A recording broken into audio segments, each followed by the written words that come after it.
I want to just draw your attention. Well, I should just introduce myself, but I didn't even do that yet.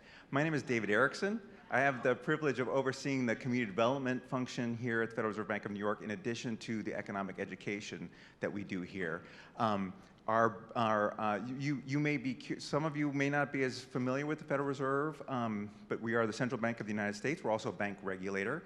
And as our president, John Williams, likes to say about the macroeconomy, that it's made up of many microeconomies, and too many of those microeconomies are struggling. And so we have a lot of people in this organization that are dedicated to try to lift up those places, to improve the opportunities in low-income areas so that they can participate in the economic growth of the whole nation. As a bank regulator, we also enforce the Community Reinvestment Act. So we encourage our bank partners to lend back into the places where they take deposits, and we help them do that with the many partners that are necessary to make those investments possible, including nonprofit organizations, local government, foundations, a whole ecosystem. And increasingly, we are seeing artists and artist entrepreneurs and those in the art community as anchor institutions participating in this effort at investing in low-income neighborhoods. So that's part of what we're going to be discussing today. Now you'll see in your agenda that we are trying to compress about 16 hours worth of content in about 2.5 hours. So we are gonna move fast.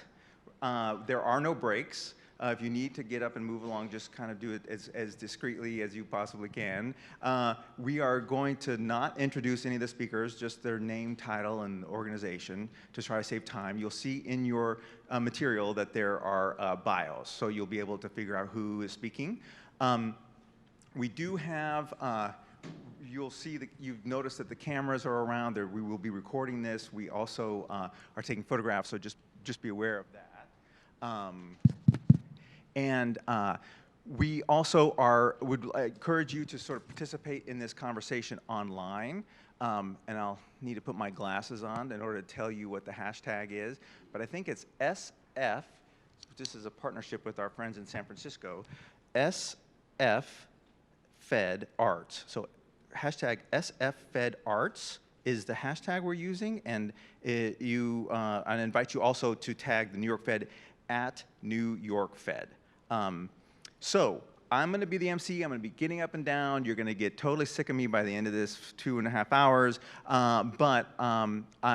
I'm going to introduce our next speaker, Jen Kahn. She is a member of our economic education team. You will also see sort of her handiwork everywhere around you, an architect of this museum, and much of her creativity is in the exhibits all around, so I encourage you to take a look at that. And she is an artist in her own right, and she's going to join us and with a few remarks to start us off. Thank you.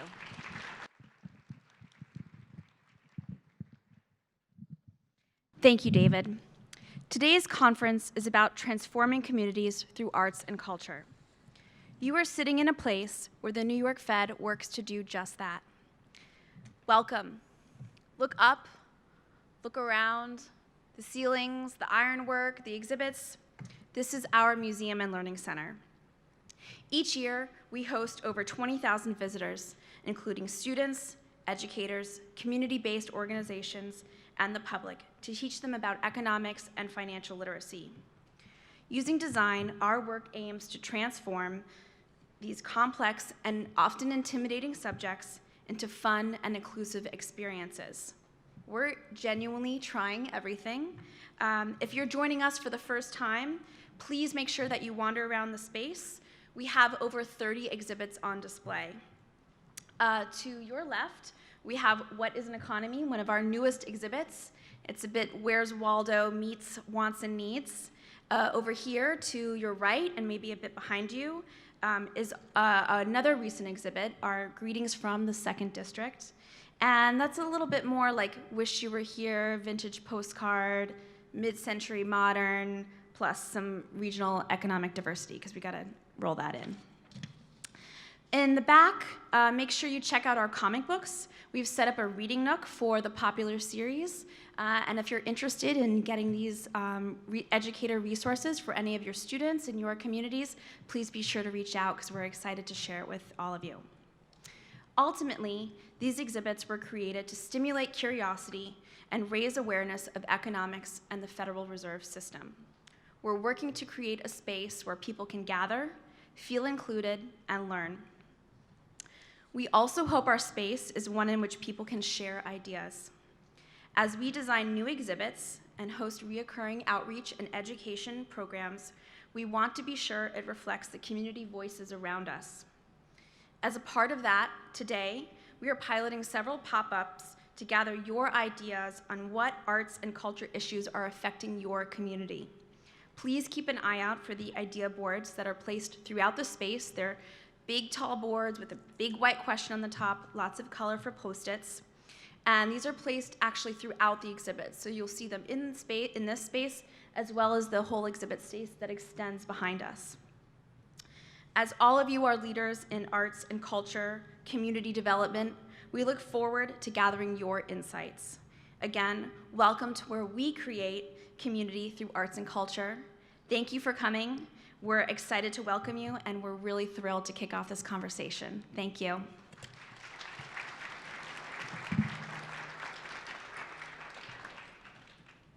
All right. You know, one of the things I was thinking about before this event was I've been working in community development for 25 years and trying to figure out what community is, and one of the sort of inspirations I've had in this work is some insights from Pablo Neruda, the poet, the Chilean poet, and when he spoke, I've been very inspired by the speech he gave in Stockholm when he won the Nobel Prize in 1971, and in that speech, he talks a little bit about how he was a refugee from his home country. He was fleeing from Chile into Argentina through the mountains, and he was afraid, and there was fear and persecution and loneliness, and he really spent time thinking over the next 20 or 30 years of his career, thinking about how you could bridge that, how you could create connections with people around you to create community so that you could dispel that fear and live a more full life. And so he, in that speech, he says, "There is no insurmountable solitude. All paths lead to the same goal, to convey to others what we are. And we must pass through solitude and difficulty, isolation and silence in order to reach forth to the enchanted place where we can dance our clumsy dance and sing our sorrowful song. But in this dance or in this song, there is fulfilled the most ancient rights of our conscience in the awareness of being human and of believing in a common destiny." And he ends that speech by saying, "Lastly, I wish to say to the people of goodwill, to the workers, to the poets, to the future, that the future has been expressed in the line, only with a burning patience can we conquer the splendid city, which will give light, justice, and dignity to all mankind. In this way, the song will not have been sung in vain." And the burning patience that I think, I just want to just rest in that phrase for a little bit and think about that as we go through a series of really beautiful essays that were part of a collection of essays that the San Francisco Fed convened with their partners, PolicyLink and ArtPlace. We're bringing together people who are really trying to find that how we enter those splendid cities of light and dignity for all. So I'd like to invite to the stage Liz Crane from ArtPlace America, who is one of the architects of that collection of essays, and we're very fortunate to have her. We did have an event similar to this in San Francisco a while back, and she said it was a little easier to get here this time because I just took the subway. So here she is, Liz Crane.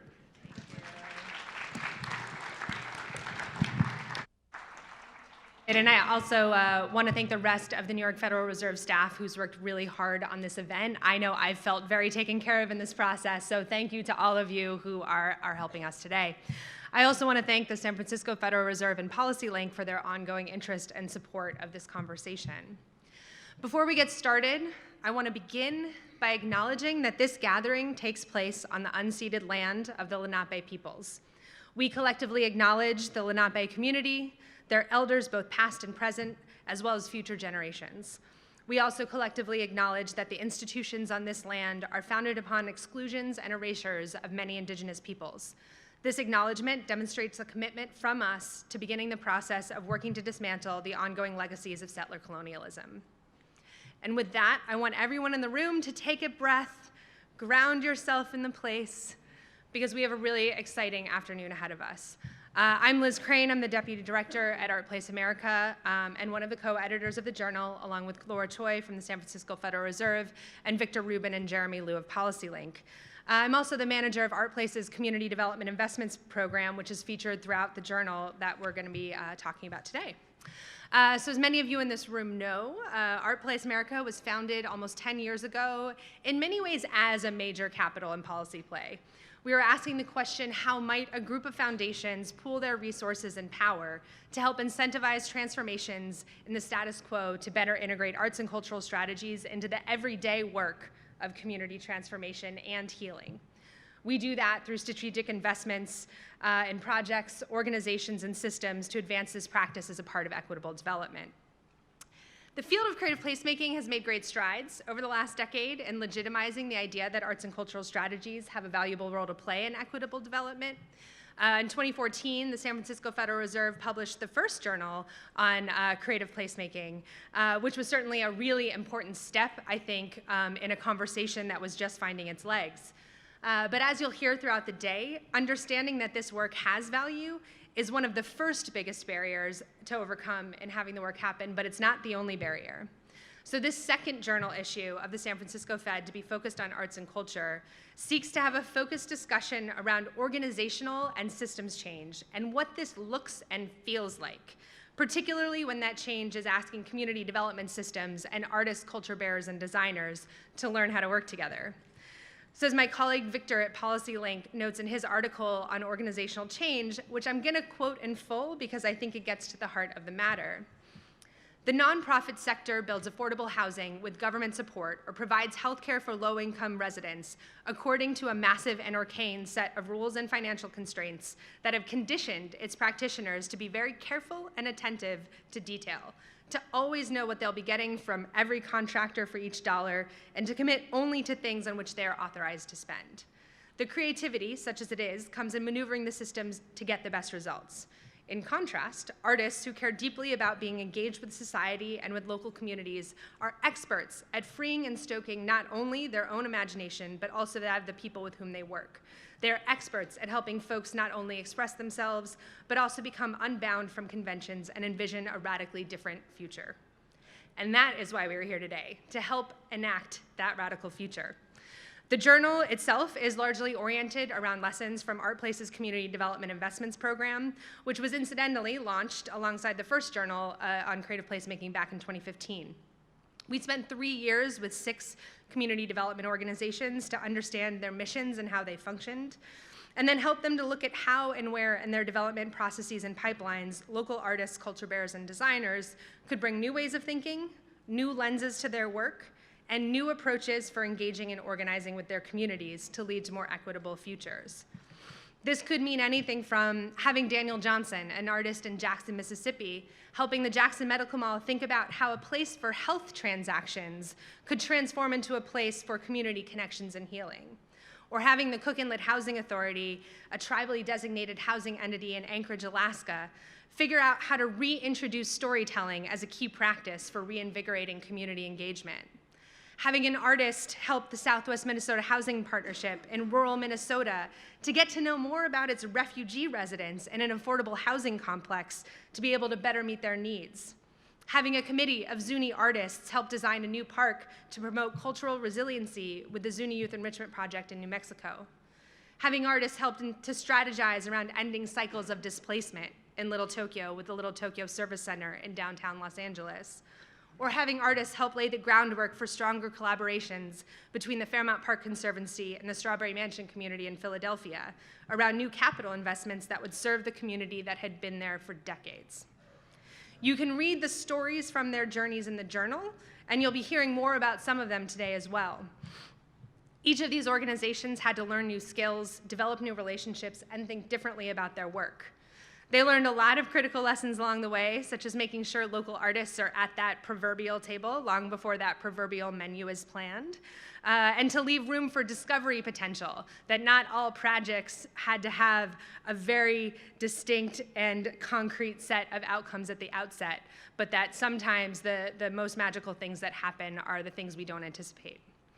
If you're wondering how all of this is done, there are also articles in the journal that talk about supporting this change through technical assistance, leading this change as CEOs of the organizations, and making sense of this change in this interdisciplinary work by researchers. This last piece can be particularly difficult and vexing, and especially in a community development context. As my colleague Jamie Hand at ArtPlace noted in her article about translating this cross-sector work, it requires a unique combination of rigor and flexibility, with methods that honor both the linear and the nonlinear, the established and the experimental, the known and the unknown, the logic model and the lived experience. We also show how leading community development intermediaries like NeighborWorks, Enterprise, and LISC are also taking up this work as critical support for long-term power building and resiliency in communities. And there's more ands. There's always more ands with this journal. It's 202 pages. There are a number of articles that take us up even one step further to look at the enabling environment for creative placemaking. So looking at the 10th anniversary of the National Endowment for the Arts Our Town program, or how to advance this work through state policy and comprehensive planning, and even, yes, how financial institutions may need to adjust their own practices to support this work.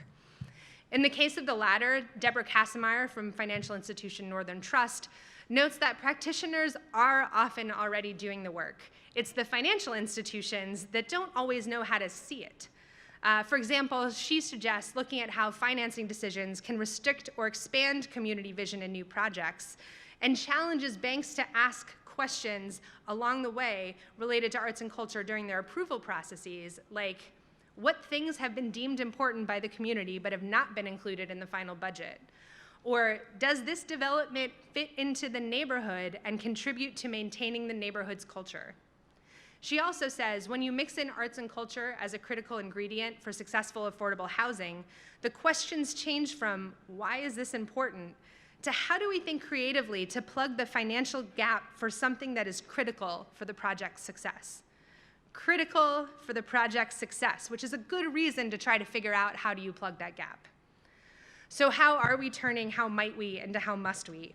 How do we better align the community and development and arts sector as a whole? How are we integrating it into the process of planning as well as the plans? How do we acknowledge that when you bring arts and culture into community development conversations, it fundamentally changes the kinds of decisions that get made about the future of our communities?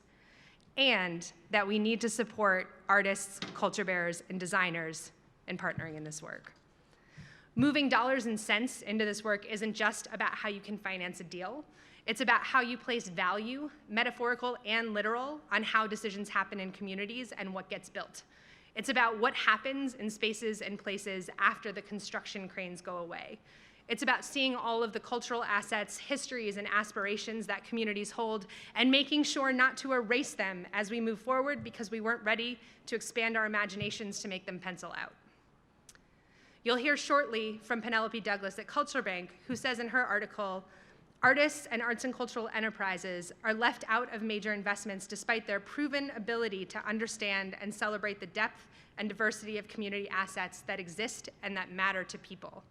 They are the missing piece if we are to invest for an equitable and regenerative future. In the Creating Process for Change article, the Center for Performance and Civic Practice says, if place is geography bound by meaning, by shared meanings, if place plus time equals change, what does change do to meaning? How is meaning shaped? By whom? For whom? Artists keep, make, and transform meaning. It is what they do. Their relationship to place, in addition to inhabiting it, is to see it and listen to it.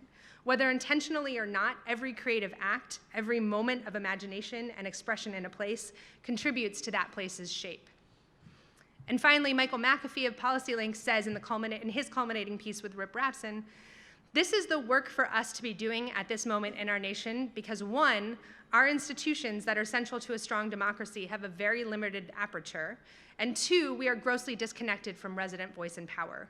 We can't seem to find the right set of strategies to alleviate so many of the problems that frustrate us because we are unmoored from the soul of the community, which to me is arts and culture. We need to make sure our policies and funding streams are set up to incentivize and prioritize community voice and to invest or reinvest in communities that financial institutions have historically left behind in a way that reflects who they are and what they want to be. So I hope you pick up one of the limited copies of the journal on the way out. We won't be giving them unless you stay the whole time, so stay the whole time. Even better for our environment, check it out digitally and let that paper copy go to somebody else. The link is on the back of your program. As David said, we'd also love for you to tweet at #SFFedArts to let us know what you think and to be a part of this conversation long term. And I'm really excited about what we're going to be sharing today. You'll get to hear from some of the authors and organizations that are featured in the journal. And beyond that, you'll also get to hear about some of the transformative work that's happening right here in New York City to explore how the lessons articulated in this journal also apply right here in our backyard. Through collaborations such as that between artists and the New York City Department of Probation around community transformation and healing, and the way in which institutions such as the Bed-Stuy Restoration Corporation have long seen arts and culture as a pillar of their work. So thank you, and I'm excited to get this party started.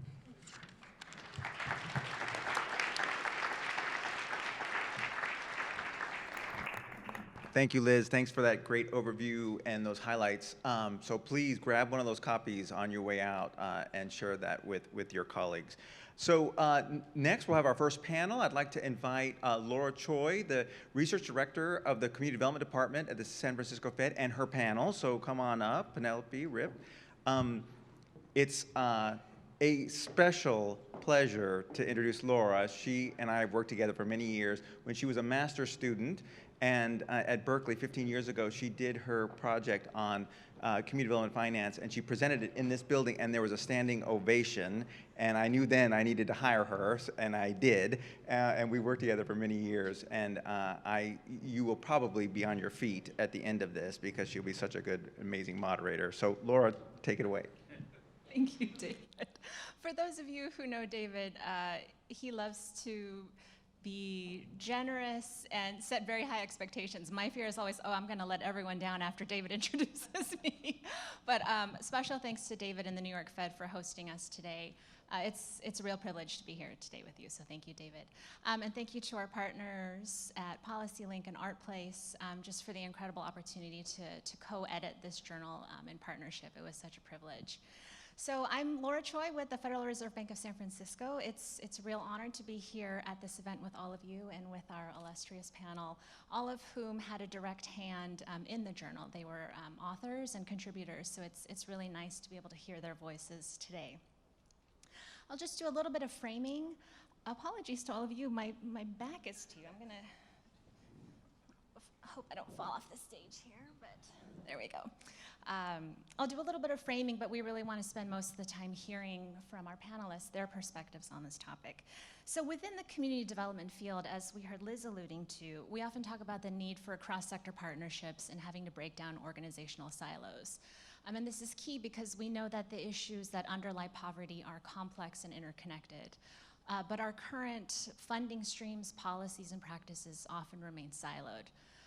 So this question of how do we do that? How do we break down organizational silos? How do we do cross-sector work? We're still bound within the frame of our existing institutions. So the question is, how can we push beyond what we already know? How can we be bolder in thinking about community development work? And that's where the role of arts and culture comes in. Artists have the ability to force community development, frankly, because we need to be forced, to be more creative, to think beyond what we already know, what we're comfortable with.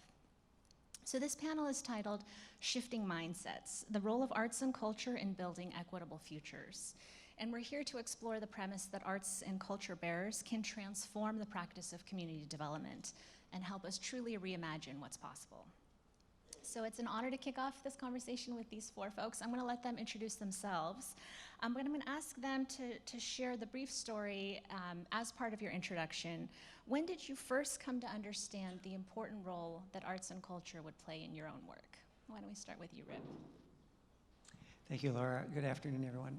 I'm Rip Rapson. I'm the president of the Kresge Foundation. We're based in Detroit, Michigan. Let me go back probably 20 years. I was serving in the Minneapolis mayor's office, and we had just received a grant from the Dayton-Hudson Foundation to launch something called Culture Talks, which was going to be a year-long community conversation about the role that arts and culture plays in the city's evolution, and in particular in the city's community development process. And I had to go before the Ways and Means Committee of the City Council, chaired by Walter Dietzick. And Walter Dietzick was the toughest, most ornery guy on the council and had no time for any of this nonsense, and basically said so. He said, essentially, why in the world would we approve a grant to have a bunch of talk about art? And I said, well, would you give me 2 days of your time, and we'll come back next week and you can ask the same question. So Walter represented a part of Minneapolis, Northeast Minneapolis, which is very ethnic, very Russian, Ukrainian mix of folks, and he came out of a very rich sort of ethnic heritage. And so I arranged a meeting at his largest Ukrainian church. And without a whole lot of choreography, we sat and heard from the woman who did the vestments, the choir director, the person who had painted the stained glass. I mean, just, you can imagine, just on and on and on. And Dietzick kind of looked at me and he said, was this a setup? And I said, well, yeah, kind of. He said, but I can't imagine that this is true in all of the rest of the city. You know, this is a very special part of the city. And I said, if you go to the South, Native American community, you would have a very similar conversation, perhaps in different form. If you went into the North Side and had the same conversation at a Black Baptist church, you would have a very similar conversation, and on and on and on. So to make a long, not very interesting story short, came back to the Ways and Means Committee.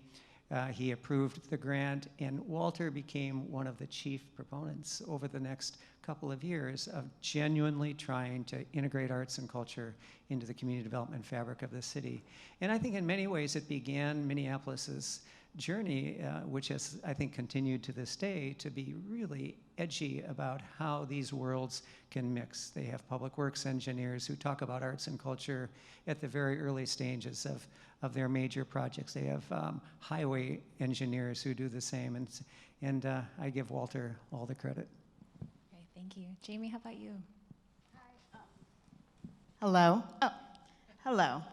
I'm Jamie Gaudier, a newly sworn-in district council member in Philadelphia. Thank you. I am a city planner by trade, and I've spent the past 15 years working in nonprofit, community, and economic development.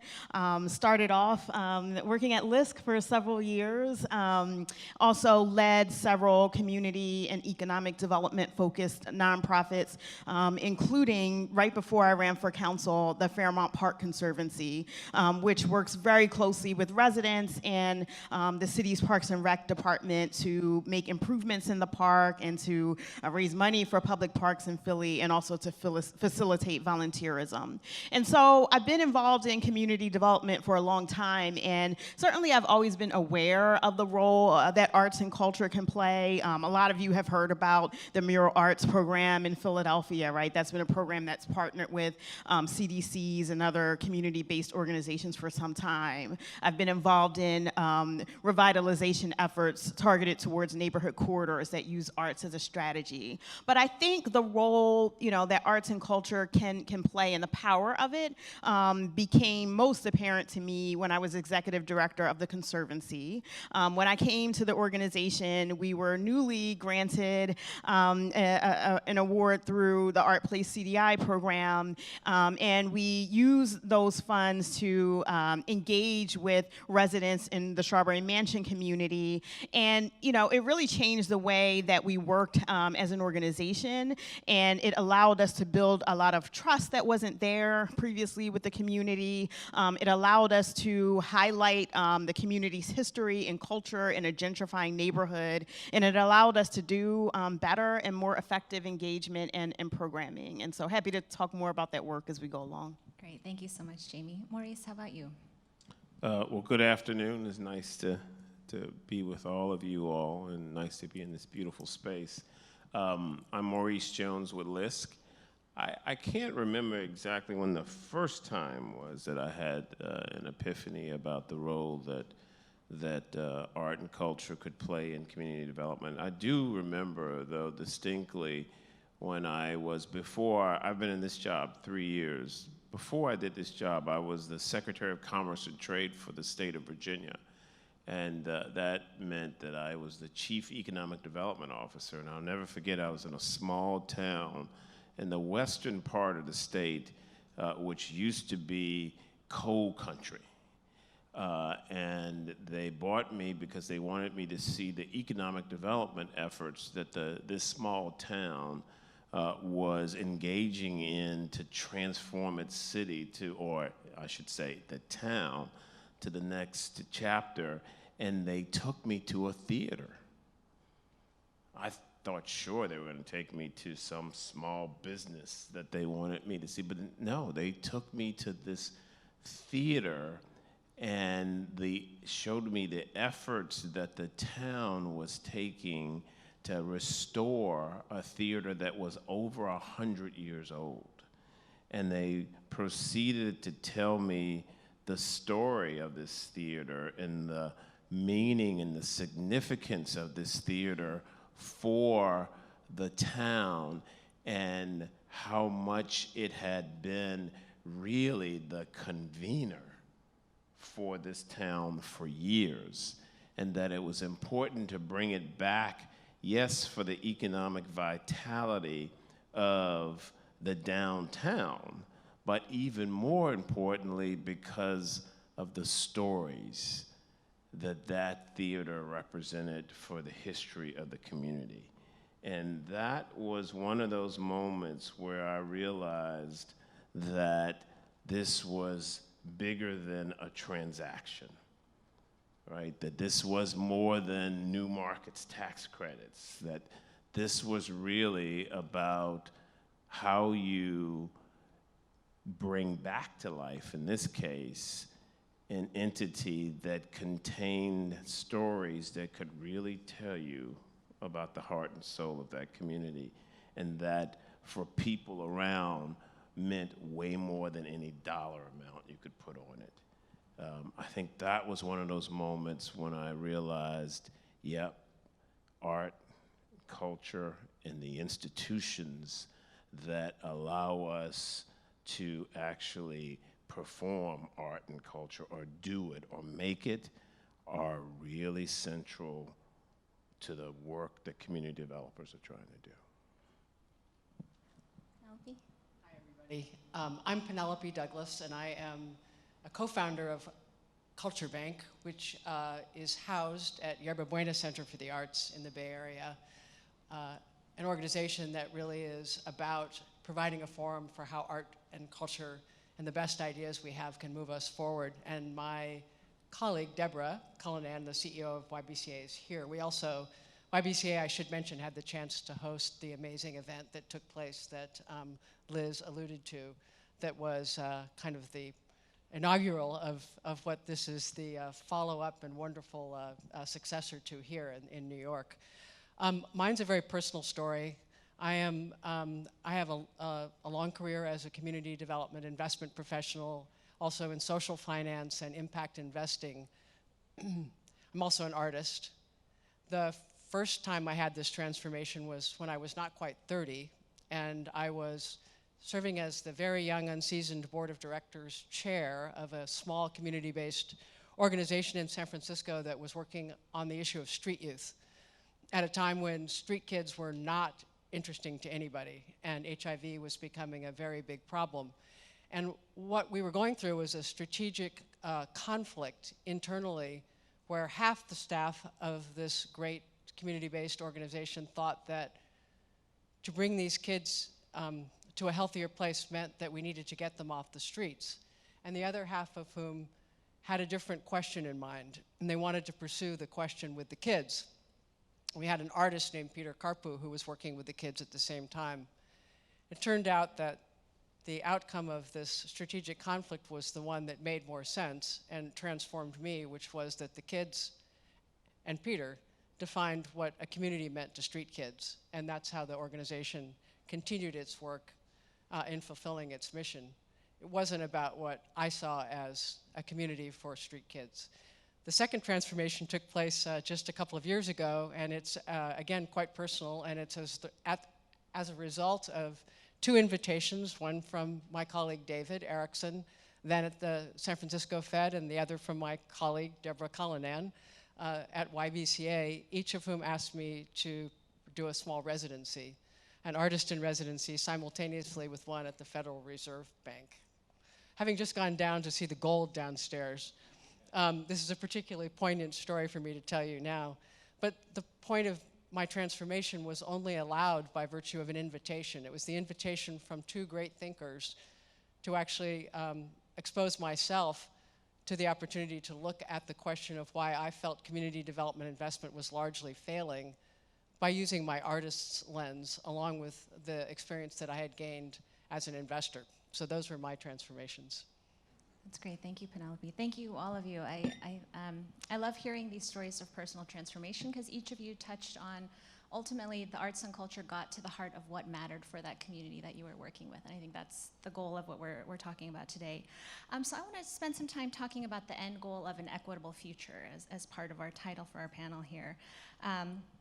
Maurice, maybe we can start with you. Your essay discusses how creative placemaking with a racial equity lens can connect the issues of economic prosperity, community power, and cultural understanding.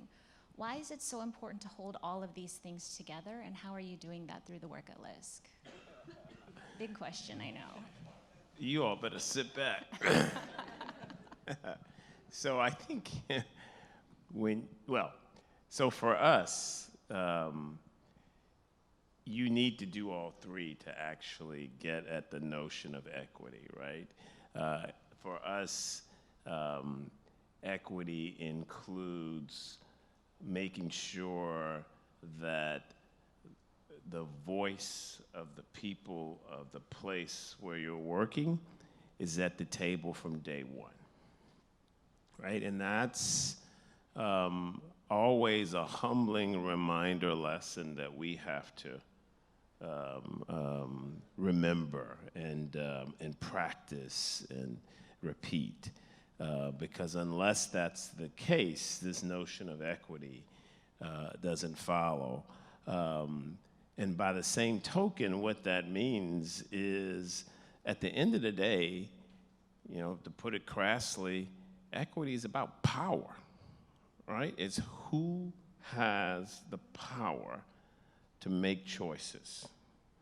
And then thirdly, we're all trying to pursue economic progress for the people and for the places, right? And so that's that for us. Arts and culture help to bring the three together, and we think you have to hold the three collectively if you're going to achieve anything close to an equitable outcome and something that's sustainable. And so that's why it's important for us, and that's why we get up and try to pursue them all simultaneously, because if you don't have all three, the notion of equity and sustainable equity in particular is a risky proposition. Maurice, can I push a little bit on you? A couple of years ago, before Maurice came to LISC, I had a long conversation with my good friend Michael Rubinger, who was Maurice's predecessor. And Kresge was proposing to sort of lodge in LISC a new capacity to think about arts and culture as part of their development. And I gotta tell you that the institutional culture was really resistant. Michael is a wonderful human being, and all the disclaimers in the world, but boy, the way he saw community development, Colvin, you probably remember, was pretty narrow, pretty technocratic, and this essentially, I think, in Michael's early view, kind of got in the way.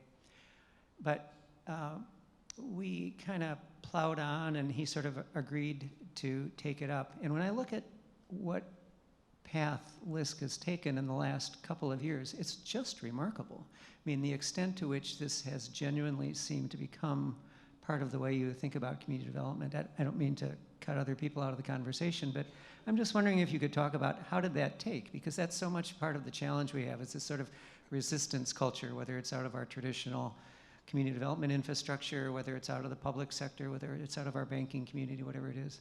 Well, I think a couple of things, and I'll try to be brief. I'll give you an example.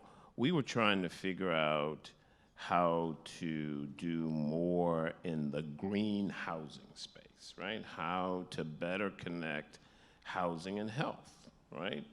Well, we discovered that art could be a big piece of that because, and we stumbled on this, we did a project with a developer in Brooklyn, and we brought an artist in at the very beginning, and that artist actually painted murals in the hallway, in the stairways.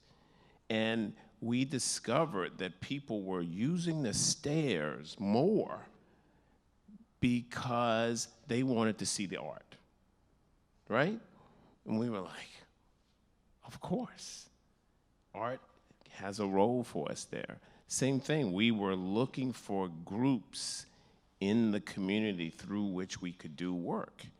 And in the Twin Cities, we stumbled upon this husband-wife team, both of whom were artists, who opened basically a small studio in an intersection that was basically abandoned, disinvested. And they set up their studio, and they set up a small graphic arts business, and guess what happened?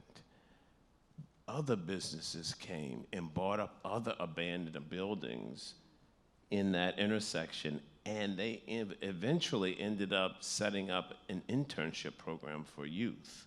So part of this was us, a friend in need is a friend indeed, right? Us realizing that we were just being way too narrow to pursue community development objectives, and that we were not taking advantage of a huge asset that we find in every community that we work in, urban and rural.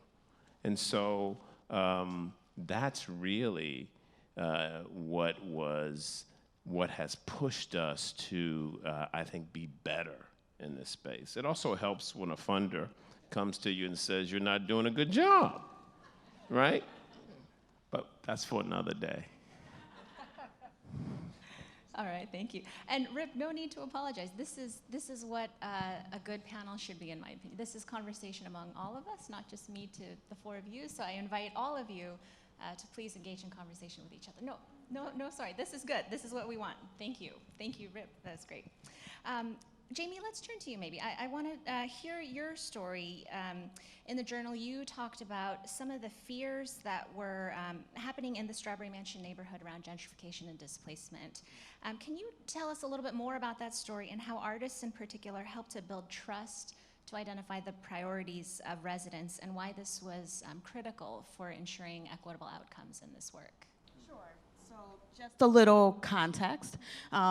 Philadelphia is a changing city. After decades of population decline, we started to gain population around 2010 and have been gaining ever since, right?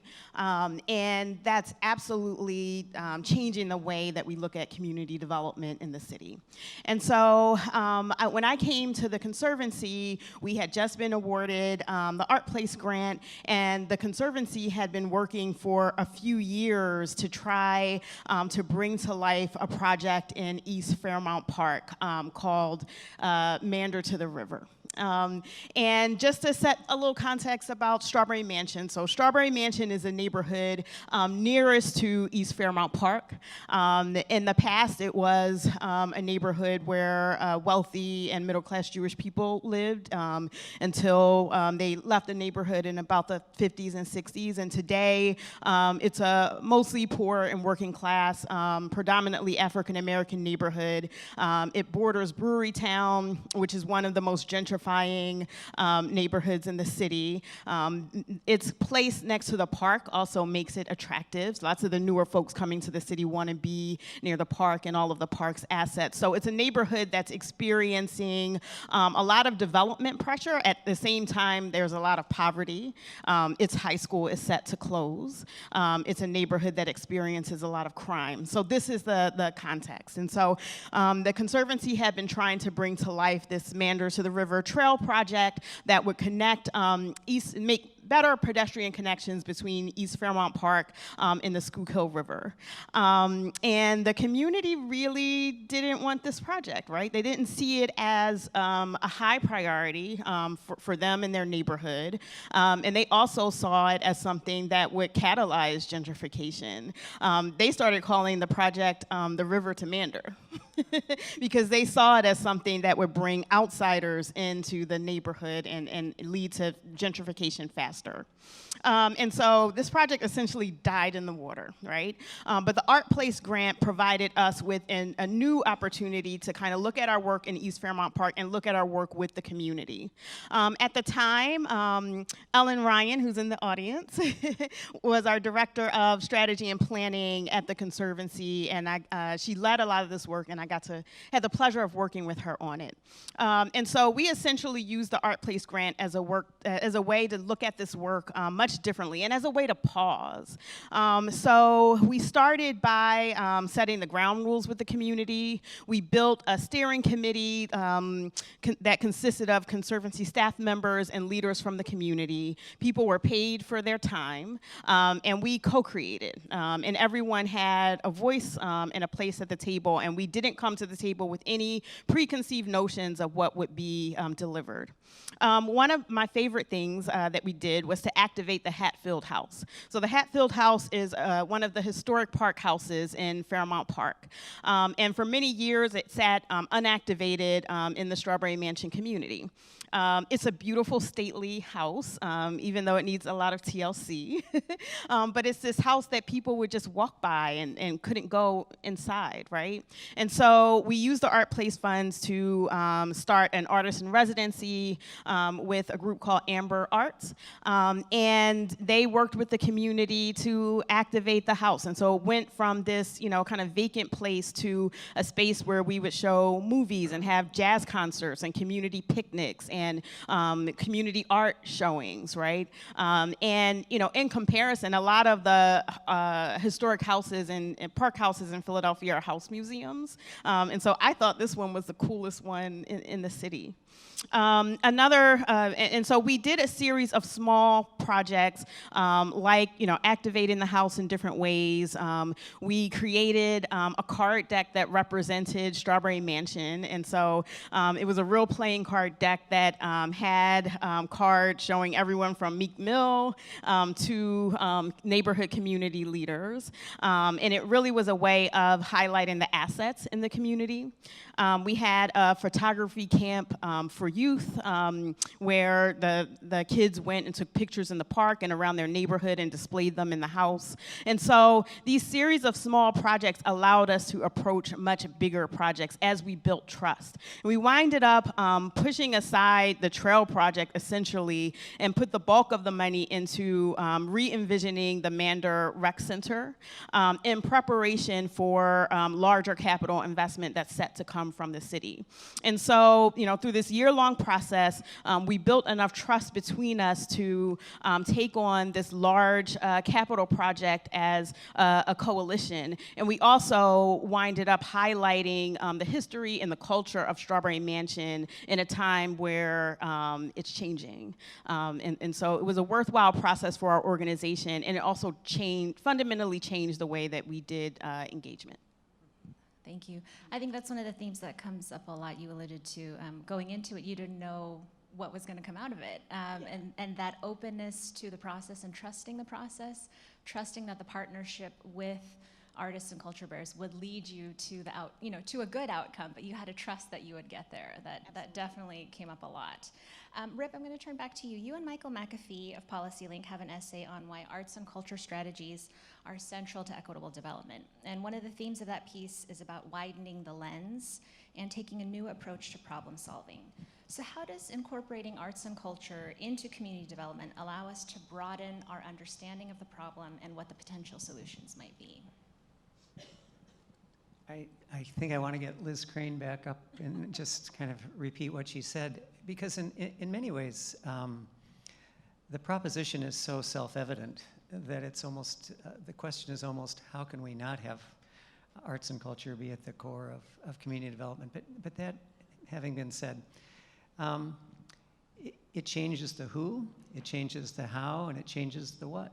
And in all three ways, whether it's to be intentional about gentrification, or whether it's to get out in front of tough economic development challenges, or whether it's to get adjacent to new forms of capital, the idea of the who is absolutely central. You just simply, as Marie said, you simply have to place community voice at the front end and the center of the conversations. Any good community development is going to have to get there at some point, and tagging it on in the end does you very, very little good. The integration of community voice, community history, community wisdom just permits you, I think, at the end of the game to get to wherever you need to go in a way that makes much more sense. The how, I think, has a lot to do with giving our community development systems permission to move outside sort of a fairly technical, boxed-in way of working. When you think of a traffic engineer or a housing developer or any of the other community development professionals we all work with, it's really easy to get quantitative quickly, and it's easy to move back to sort of your algorithm of cars per second or housing units per square block or square mile or something like that.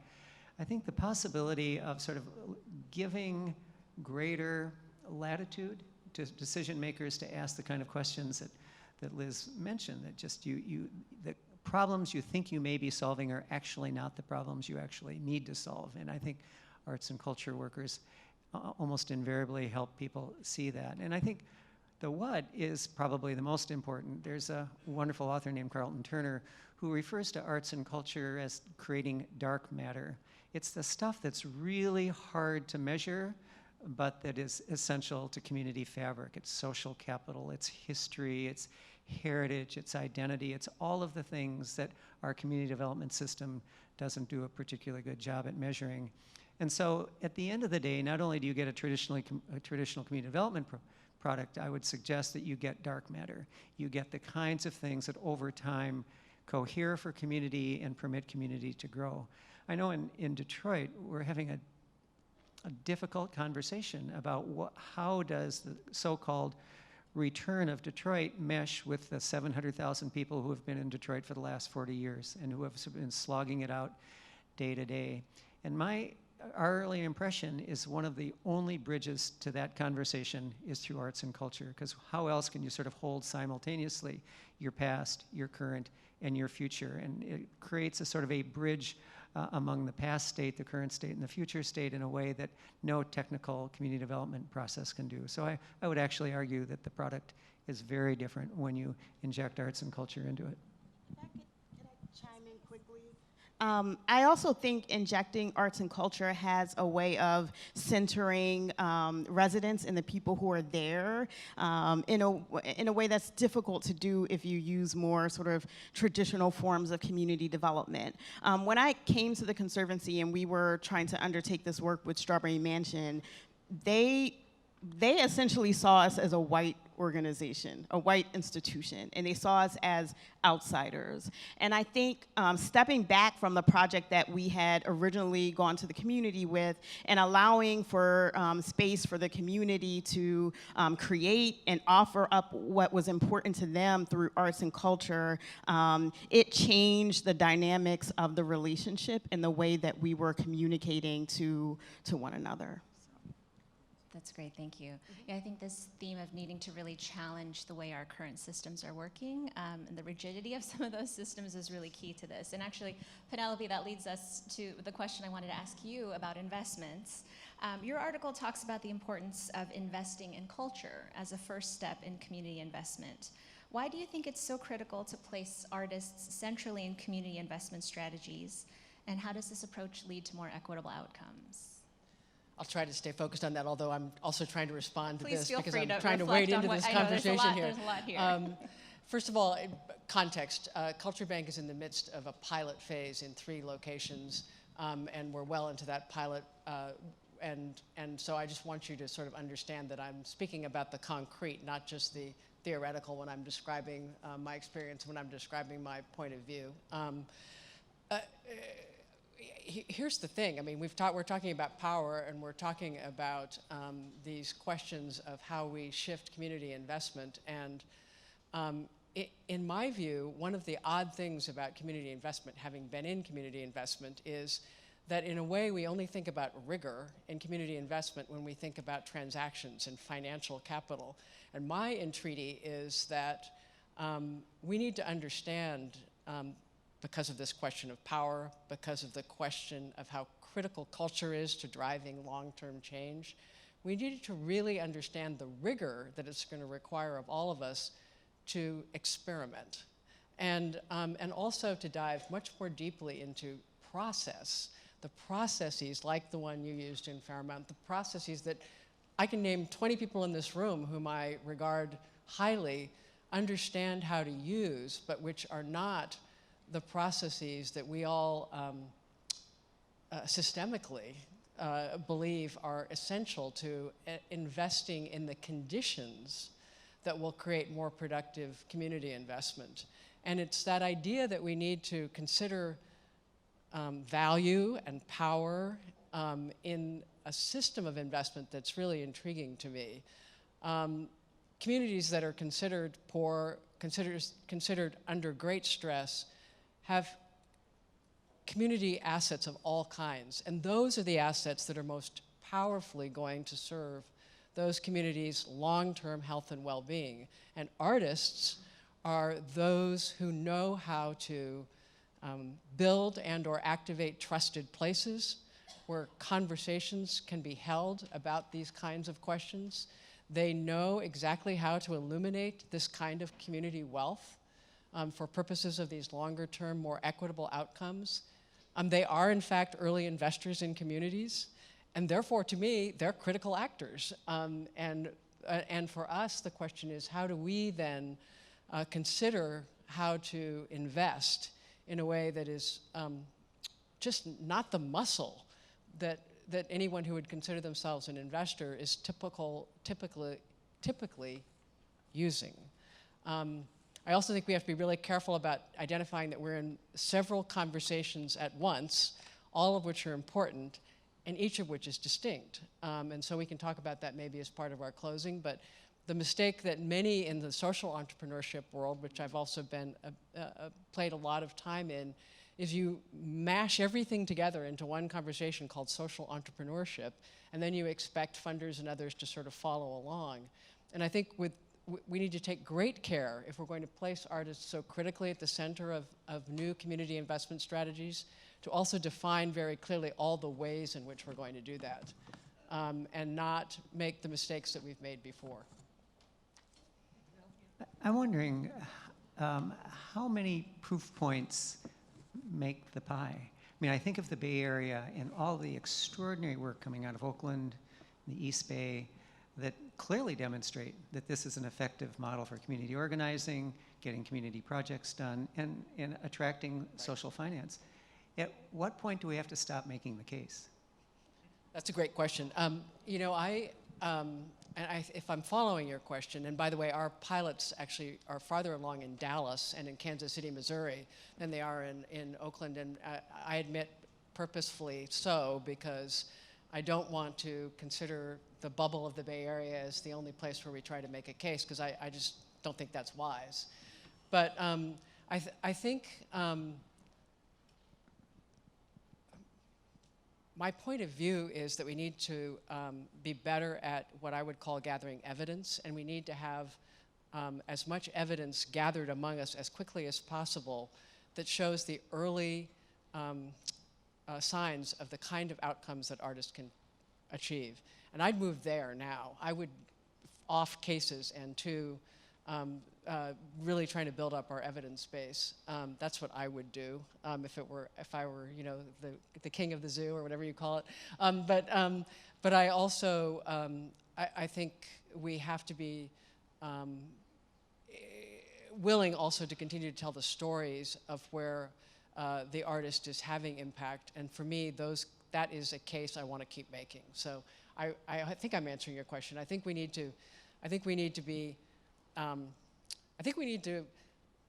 be willing to understand that much as we did in early community investment, we need to start to do some massive experimentation along with continuing to develop cases with rigor.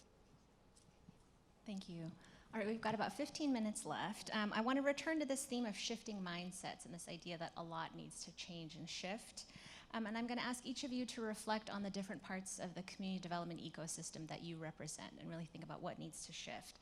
So Maurice, why don't we start with you? How is arts and culture shifting the practice of LISC as a CDFI, and what kinds of shifts do you think need to happen more broadly in the CDFI community? So, and I think Rip's question really hit on this for us. What it's doing to us is it is causing us to not segregate arts and culture as an art and culture thing, if you will. It is inviting us to become better at understanding how arts and culture play a role in housing, how arts and culture play a role in safety, how it plays a role in economic development. I'll give you an example. We did a project in Brockton, Massachusetts, and we were working in a food desert. And folks wanted us to come in and help to actually get a grocery store or some kind of market and finance it in this food desert.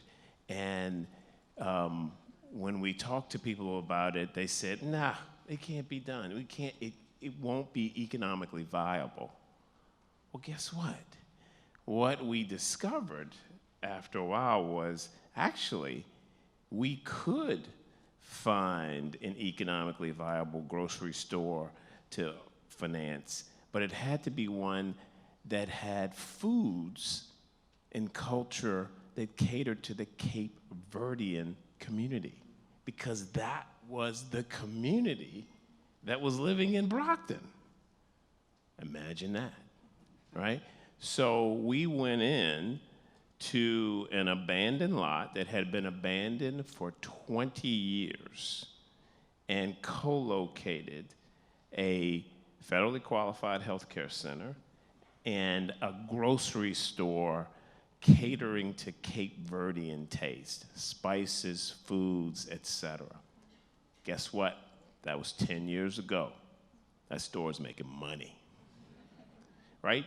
And so what we have to be better at is integrating arts and culture into community development work, period.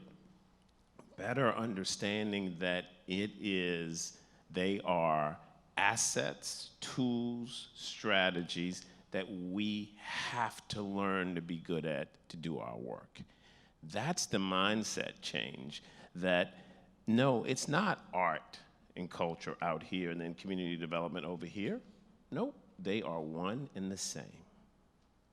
That's great, thank you. You know, it's so funny to hear that example first, because we were one of the early investors in that, and I can't tell you how skeptical our social investment people were. Said, why? I was going to mention philanthropy, but But sorry, just the quick embellishment is that a couple of years ago, based on this example, Kresge decided to go out and just do an RFP that seemed cockamamie at the time, called Fresh, Local, and Equitable. It was what's called Fresh Flow. It was the idea that you could conjoin fresh food, economic development, and particularly in food deserts, with arts and cultural activity.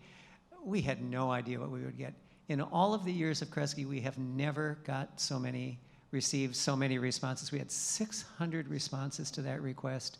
We're now in our third round of Fresh Flow grants, and it is example after example after example of how these systems actually are the same system. They're not divergent systems, they're the same system. Sometimes it's a complex real estate transaction that's got to get put together.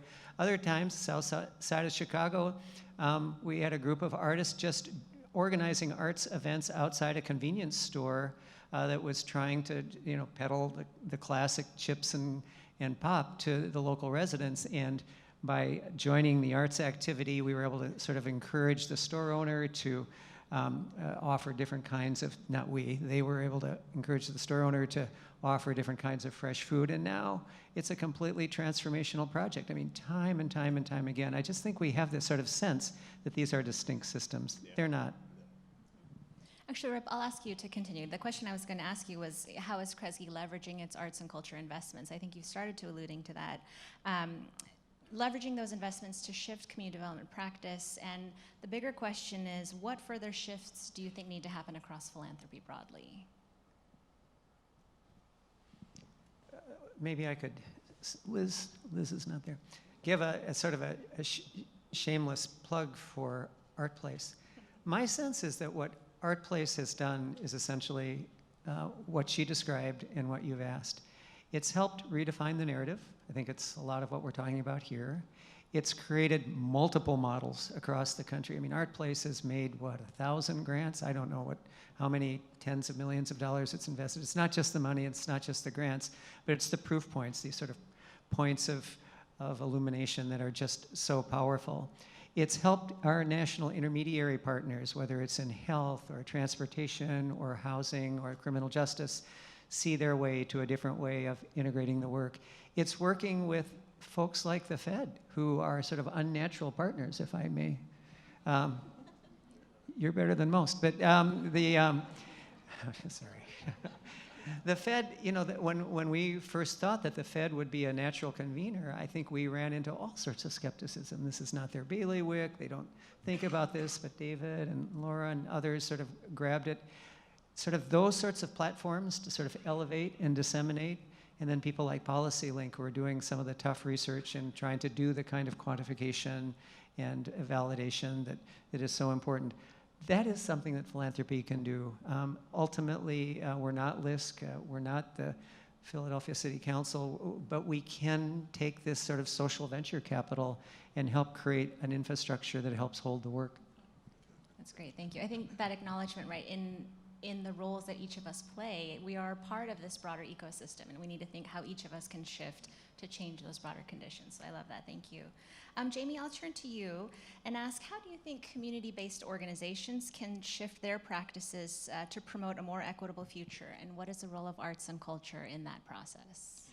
Sure. So I came out of planning school in '04 and went immediately to work for LISC. And at that time, we were still building in distressed communities, right? I think that was a mindset of community development and what CDCs were doing across the country. And if the goal of what we were doing was to catalyze the private market, then we worked. I mean, it worked, right? We arrived, right? And so now people are coming to cities from all over. And so I think the role of community-based organizations in this time has to be about equity, whether we're the ones building the real estate or not. And I think that's about making sure that as many folks' voices are being reflected as possible, making sure that we're investing in community engagement infrastructure and the capacity of grassroots organizations in neighborhoods, using zoning and policy as a way of facilitating equitable development, and continuing to build where necessary. But I think it's a much broader role than previously. And And I think arts and culture plays a strong role in that. It plays obviously a role in authentic engagement and making sure that residents' voices are centered. It plays a role in preserving history and culture. As all of this development is happening, our cities could be any town, any place, right?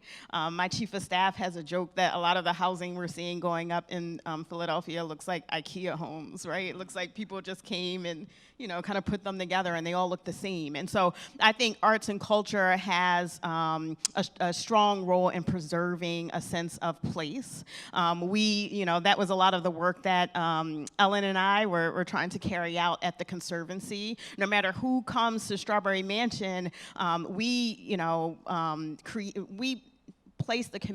help to place the community's identity on Fairmount Park and to highlight the community's history so that newcomers know, the history of this place that they're coming to.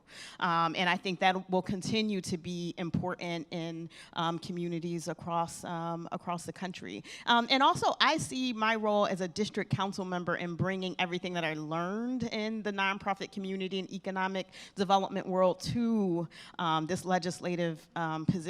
City Council in Philly, at least, has an enormous impact on land use and development in the city. And so I see, myself as taking all of these things that I learned with an eye towards equitable development. And my district is one of the fastest developing set of communities in the city. So. That's great. Congratulations again. They're lucky to have you. Thank you. Fantastic. Penelope, I want to return back to some of the things you alluded to in your prior remarks about these changes that need to happen in the broader investment community to enable this type of work to really flourish. Can you expand a little bit on that? What are some of those changes that you want to see within the investment community? Well, I'm going to be very specific in a minute, but before I am, I go back to what Maurice was talking about in this kind of total integration, and I only want to keep encouraging us all to really use that kind of excruciating patience. What's Neruda's line? The burning patience, because I don't know that I hear us yet describing what it looks like to invest in culture. For example, what does it look like to invest in a culture of health in name the place? And so that's my encouragement. As far as being more specific, I think at a relatively practical and very concrete level, we have a really interesting moment in time which I hope we capitalize on. I feel this conversation is about to bust wide open, and there are lots of people here who carry the weight of having been the early pioneers in that, Ruby and Andrea and others. But this is what I see. I see a large number of really vibrant, culturally important artist enterprises in communities that have perhaps been harmed unintentionally by our investment strategies. And those enterprises are either investable or nearly investable, and they are good to look at. And we need to be sure that we have community investment and social capital working as powerfully together as possible to execute on that strategy, with ArtPlace, of course, having led the way. That's really important. Separately, and also importantly, there are artists leading organizations and enterprises. Some of them would call themselves arts and culture organizations. Some of them might be collaborations like Culture Bank. Some of them might be called projects. But these are really important initiatives led by people who believe that we're at such a tipping point in our capitalism approach to community investment that we need to find an alternative model. And those are equally important to look at, and they're very important to support. And this is where I feel some of this radical experimentation, 5 years, let's call it, worth of just experimentation with what it would look like and feel like to exchange value in ways that are very uncomfortable to us who hold capital, because it's already happening at the project level with some of these very interesting projects, and we should find out what will happen. because we should find out how important that is to a culture of equity and longer-term sustainable outcomes for the health and well-being of communities. That's great. I want to thank each of you for the work that you're doing. I want to thank you for your contributions to the journal and to this conversation. Just thank you. This was an enlightening conversation. Please join me in thanking our panel.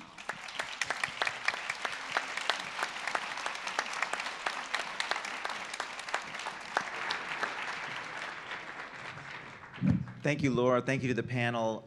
We're going to just keep on pushing through. I couldn't sleep last night. I'm so excited about this conference, but I may be the most exciting part is about to come, because now we're going to have about 25-minute, very brief artist vignette. We're going to have Ana Bermudez, the commissioner for the New York City Department of Probation, come on up, she will also talk a little bit about a network of community centers that are being activated by artists. We are very fortunate to have one of those artists with us today that Ana will introduce. So without further ado, Ana Bermudez.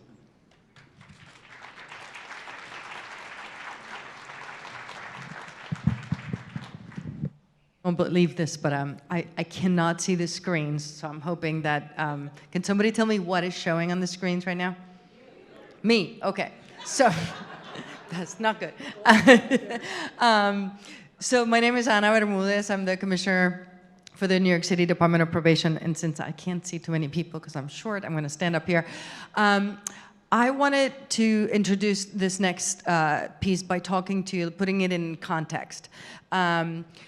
We at Probation have decentralized our probation offices and our probation work and have gone into the community. So we have 7 community-based offices that are more than just brick and mortar. Okay, they're an approach and an attitude and a way that we work with clients that is more welcoming, more hopeful than it's ever been before. We've transformed our what's showing now? Is the slide showing now or not? Yes, okay. So that says the Jamaica neon, correct? Okay, so that is a before and after look at our Jamaica office. And this will be this is what happened in the Bronx. And as you can see on the left-hand side, it was probably worse than DMV, and now it is not. And so what's important about that is that these places are, everything that happens in these offices are available for people on probation and for people in the community, okay? And what happens in there are GED classes, their ID NYC, health insurance enrollers, any number of health benefits, all sorts of things that happen there, and they're open to the community. We also have nutrition kitchens, so I was very excited to hear about food. And the nutrition kitchens are available to people on probation every day and people in the community once a week, et cetera, et cetera. I also want to thank RIP for your investment in our work. That's very, very exciting for us. And each of these offices have stakeholder groups. This is the other thing. We've been talking about sharing power or voice, right? So the stakeholder groups are comprised of, co-chaired by someone from the Department of Probation, who's not necessarily a manager or an administrator, and somebody from the community. And they make the decisions about how, if there's any money flowing in or programming flowing into the neons, this stakeholder group makes that decision. So the reason we're here today is because our signature program, I hate calling it a program because it's a way of being, is called Neon Arts. And it was very interesting in the panel as people were saying how art existing here and then the other work existing here. We had a relationship with Carnegie Hall in which Carnegie Hall used to come in to our offices, or we were in other, sometimes in detention facilities, et cetera, and they would do a project, and so we existed. So the neons, and when we became partners with Carnegie Hall in this effort, it was about being part of that fabric of decision-making together in this. And so neither Carnegie Hall nor us decided what would be brought into the community. The community would decide what kind of arts programming would be brought into the community. And the people who applied to the RFPs that are totally local, have to make a presentation. They have to make a pitch. And part of the pitch has to be, what connections do you have to this community? What are you bringing to this community? So that way, an Alvin Ailey could compete with the local artist, and Alvin Ailey may not get it, you know? And so it's been an incredible, incredible experience. And the one other piece I'm gonna say is the location of the neons is also very important. They're located in the 7 communities where there's a significant number of people on probation who live there. And part of this effort is also to work with our communities, with the communities that our clients call home, to make sure they don't continue to be defined by their worst statistics. That there is an investment in them, a creative investment, and pulling in resources that generally are not pulled into the justice field. So, without further ado, I am going to present to you Nicole Shawan Jr., who has been one of our grantees in the past and a great contributor to our work.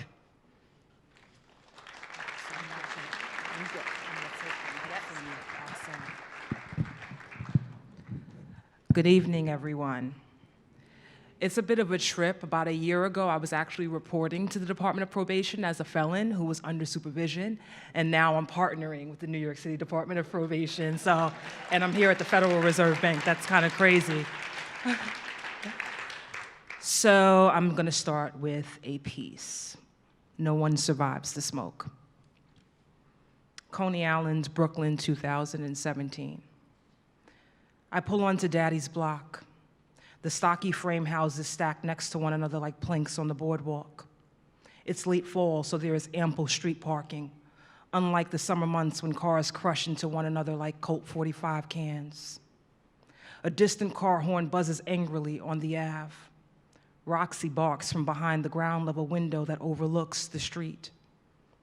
Daddy stands in his front yard behind a tall guard gate, eyeing me as I line my car up against the stretch of curb in front of his house. He pulls one last drag before flicking his stogie to the cement, heading in my direction. Flatbush, 1987. Mornings are the same in our busy one-bathroom apartment. I lean onto the sink. My left palm anchors against its cool as I tiptoe, hoisting high enough to see my 6-year-old reflection in the mirror. Gripping a small pink toothbrush, I studiously scrub the bubblegum tasting paste side to side across my top front teeth and the gap that smack between them. Scrip, scrip, scrip. Mama sits on the toilet, chin pressed into palms and wearing her mangy tee, the one with the stretched neckline and peeling bumblebee yellow lettering that reads, Bedford's Lane, Couples League. Mama's hair is a wild bed of compressed coils that spring like flowers newly freed from the heel of a hiker's boot. She sings a jazzy tune just loud enough to discern. Them that's got shall get, them that's not shall lose. Behind the shower's thick glass door, Daddy lathers himself in Old Spice, sending vanilla and cinnamon scents misting about. The running water is the boom, pap, boom, pap, boom, pap, pap, boom, pap, beneath his ritualistic chant. Daddy says our names like Saturday reruns of What's Happening and Good Times on repeat. Nikki, he says with his normal talking voice. Pam, he sings with just a tad more baritone as Mama's name swings through his mouth like bebop for just an extra beat. Then he spits Nikki again, boom, pap. The rhythm is always the same every shower he takes, no matter script, script, script. We keep to our morning routine, for the Bible says, but it still is news. As if Nikki, Pam is the bass to our beat. Coney Island, 2017. Hey, baby girl. Daddy breathes before stretching his lean arms around me and planting a wet kiss on my cheek. His mouth set solemnly, a far cry from his usual wide smile. It's been at least a year since the last time I was here. That time, like most, the house was packed with family delighting over Daddy's famous barbecue. A spades game erupted into havoc in the backyard. The earthy smell of his current wife's curry chicken danced with the sea in the air. This time, the scent of Daddy's Newport hovers as familiar as Old Spice all those decades ago. My fingers latch onto his back. I bury my face into his chest. I inhale him and I bawl. I've just been named a defendant in a 10-count indictment, and I'm terrified. That piece was published by Roxanne Gay in her magazine, Gay Mag. Hello, my name is Nicole Shawan Jr. Thank you. I read to you an excerpt, and you can read the rest at Gay Mag. My name is Nicole Shawan Jr., and I'm the creator of the Roots Wounds Words Writing Workshop. I am a 2 times Neon Arts teaching artist, grant recipient.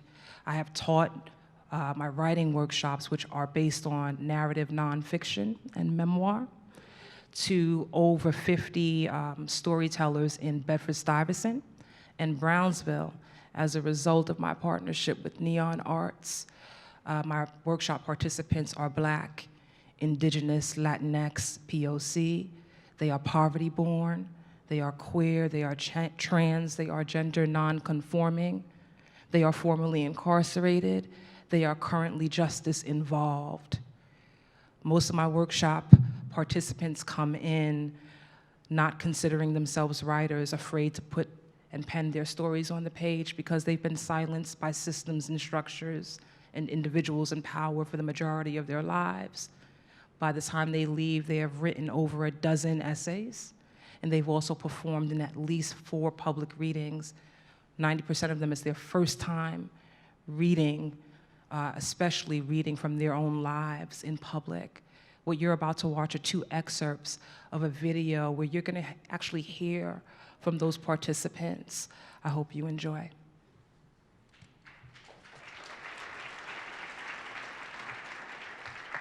Workshop helped me dealing with my own struggles and poverty through the shelter system with my kids. The way the writing workshop helped me is it helped me release feelings that were bottled in. It helped me to even find answers within my writing, and just it was like my own therapist, you know, writing about these things in the workshops and being around other people helped me tremendously, and to know and to learn that I'm not alone, because for a very long time I felt like I was alone.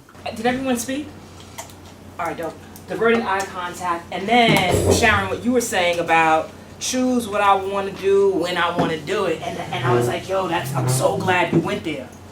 And we're honest about it, because I'm sure a lot of people felt that way too. Like, who the fuck is this person to tell me that I have to do this thing that I don't want to do, and I don't know any of these people, right? Like, I get that. How is that the writer's way? Right? Like, I'm not asking a rhetorical question, right? This is a real question. How often in your writing practice have you sat down to write this thing? That can be like a huge traumatic experience thing, or a huge transformative without the trauma thing. But for some reason, even though you sat to write that thing, you can't write it. You don't write it because it ain't what you want to write right now. So instead, I'm going to write this other thing that's easier. I want to tell that story about my marriage. I don't want to tell a story about marriage, period. Because my marriage story, you know, I always thought your marriage story, you know, has to be, you know, Obama-like. It was hard, that first writing assignment that you gave. I couldn't understand. Why am I crying so much? And a lot of the reasons had to do with feeling shame, but mostly like failure. Like, bitch, you was married twice and that shit didn't work out twice? Like, well, what's wrong with you? And then I started thinking, like, as I was writing that list and writing all the reasons I didn't want to tell the story, then it suddenly became very clear, like, well, you know what? this is why you have to tell the story. What didn't I like about the workshop? You being a badass chick and making us do stuff that we didn't want to do, pulling us out of self, having us to understand that it was about us. Like, I don't really curse, but like, F everybody else. Just do you. Because this is what it is. And put it down. If it don't feel good, dump it. There was no mistakes. That was the best part. There was never no mistakes. No matter what you wrote. Nicole, you always said there was never no mistakes. Write what you feel, even if it's one word. Just put it on paper. So I think that was more of a challenge for most of us in there because we came in there with some stuff. And I think a lot of us left still with some stuff, but it wasn't as crucial and as harsh.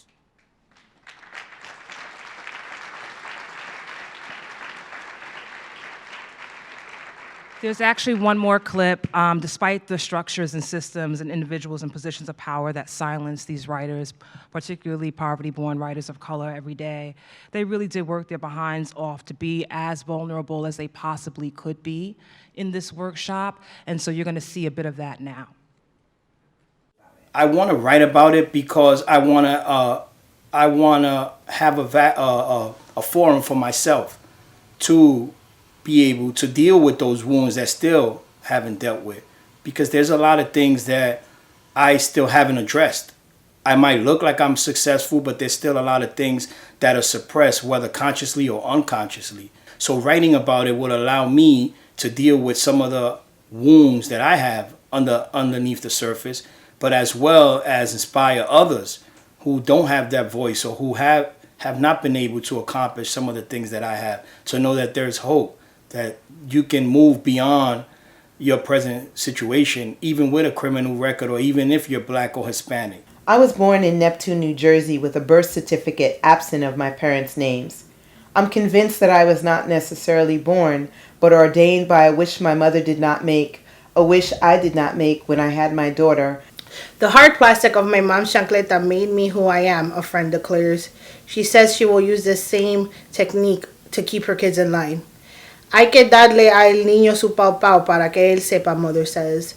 Parents who discipline their kids by sending them to timeout, by grounding them, by taking away their toys. That was the domain of white kids who got away with slamming doors closed without the threat of a slap to the mouth. It was not the domain of 4 Dominican American kids with the Dominican-ass mom who firmly believed in regular applications of the correa. Does this body belong to me? The smells of the kitchen range from a mix of a black Dax and Glover's Mane hair grease to grow my hair. Most of my friends already had hair with length. That seemed to be the look. I wasn't sure, but if my mother straightened my hair, I thought it would receive a length. Mommy didn't speak while she did my hair. She concentrated on doing a great job. I thought at one time Mommy didn't like me because I would get a burn at the nape of my neck. Word is that Abuela used to practice Santeria before she gave her life to an invisible Jesus, before the Pentecostal church saved her soul, reduced her to a wardrobe of decency and rosary beads. Papi says he doesn't believe in those things. I think in this case his lack of faith is baptized in colonialism and shame. Am I worried about how people are going to receive my words, or am I fearful of if my words will be received, or am I scared of what people are going to say about me? I've never penned anything about my life experience. I have a million opening lines. The fear, shame, and rejection have kept me immobilized.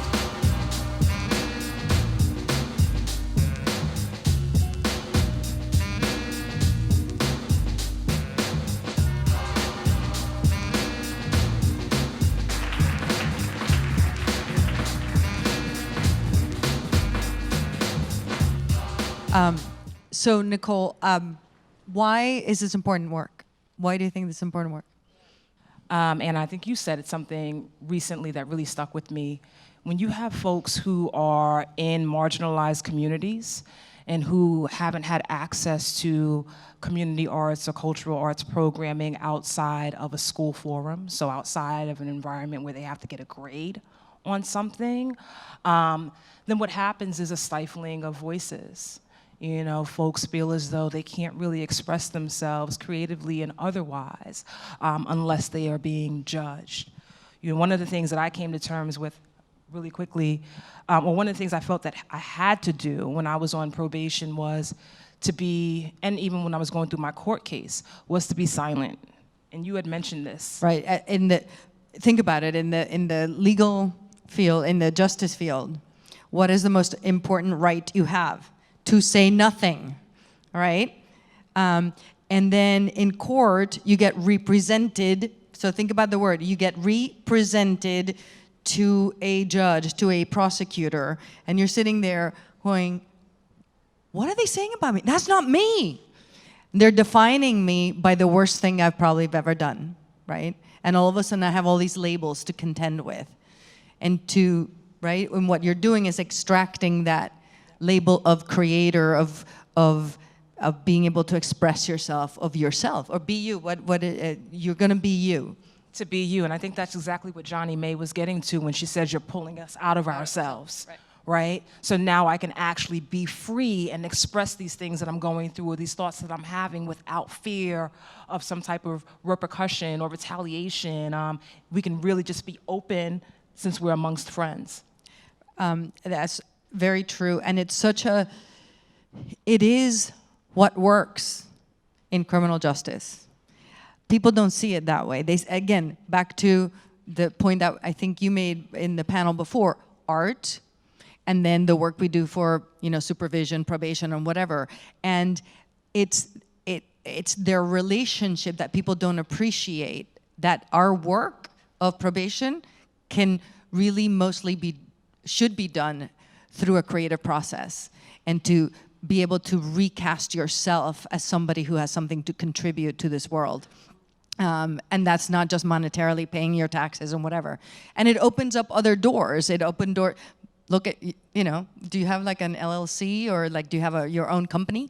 Is that? Not yet. Not yet, but that's where you're going. So, people get also a way of, be employed, self-employed in a way that, was not available before, perhaps. And you never thought of it. I never thought I could. We had one young man after a Neon Arts poetry cycle who said, I didn't even know, like, maybe I could be a poetry teacher. That never crossed his mind. But that one experience at least opened up a possibility, a lane of possibilities for the future in his life. And on the heels of that, I have a few students. One student who never wrote before, never published anything before, after the program submitted a piece to a reputable literary journal, and they accepted it, and it'll be published within the next 2 months. Another student applied for a writing fellowship, had never even known that writing fellowships were a thing. You know what I mean? Like, this is what? People will pay me to come and write for 2 weeks? Got it. So it's just opening up worlds that we don't even know are out there, because we think that we don't have the money, or we think we don't have the support, but these opportunities are available. We just have to tell them about it. And we also have arts and culture deserts in these communities, right? Arts classes have mostly been taken out of their schools. After school programs may not have had an art focus in those communities. There's not necessarily a lot of cultural institutions, and I believe that the strength of the work we've done with Carnegie Hall in this effort is to chip at that, and to be able to expand people's opportunities in this area in a way that awakens them, and in a way that really provides a hope to really be able to exit the system and never come back. And I hope I never see you again in that system, so you keep going to there. You're gifted. Thank you for all the work you're doing. Thank you for creating these opportunities. Yeah.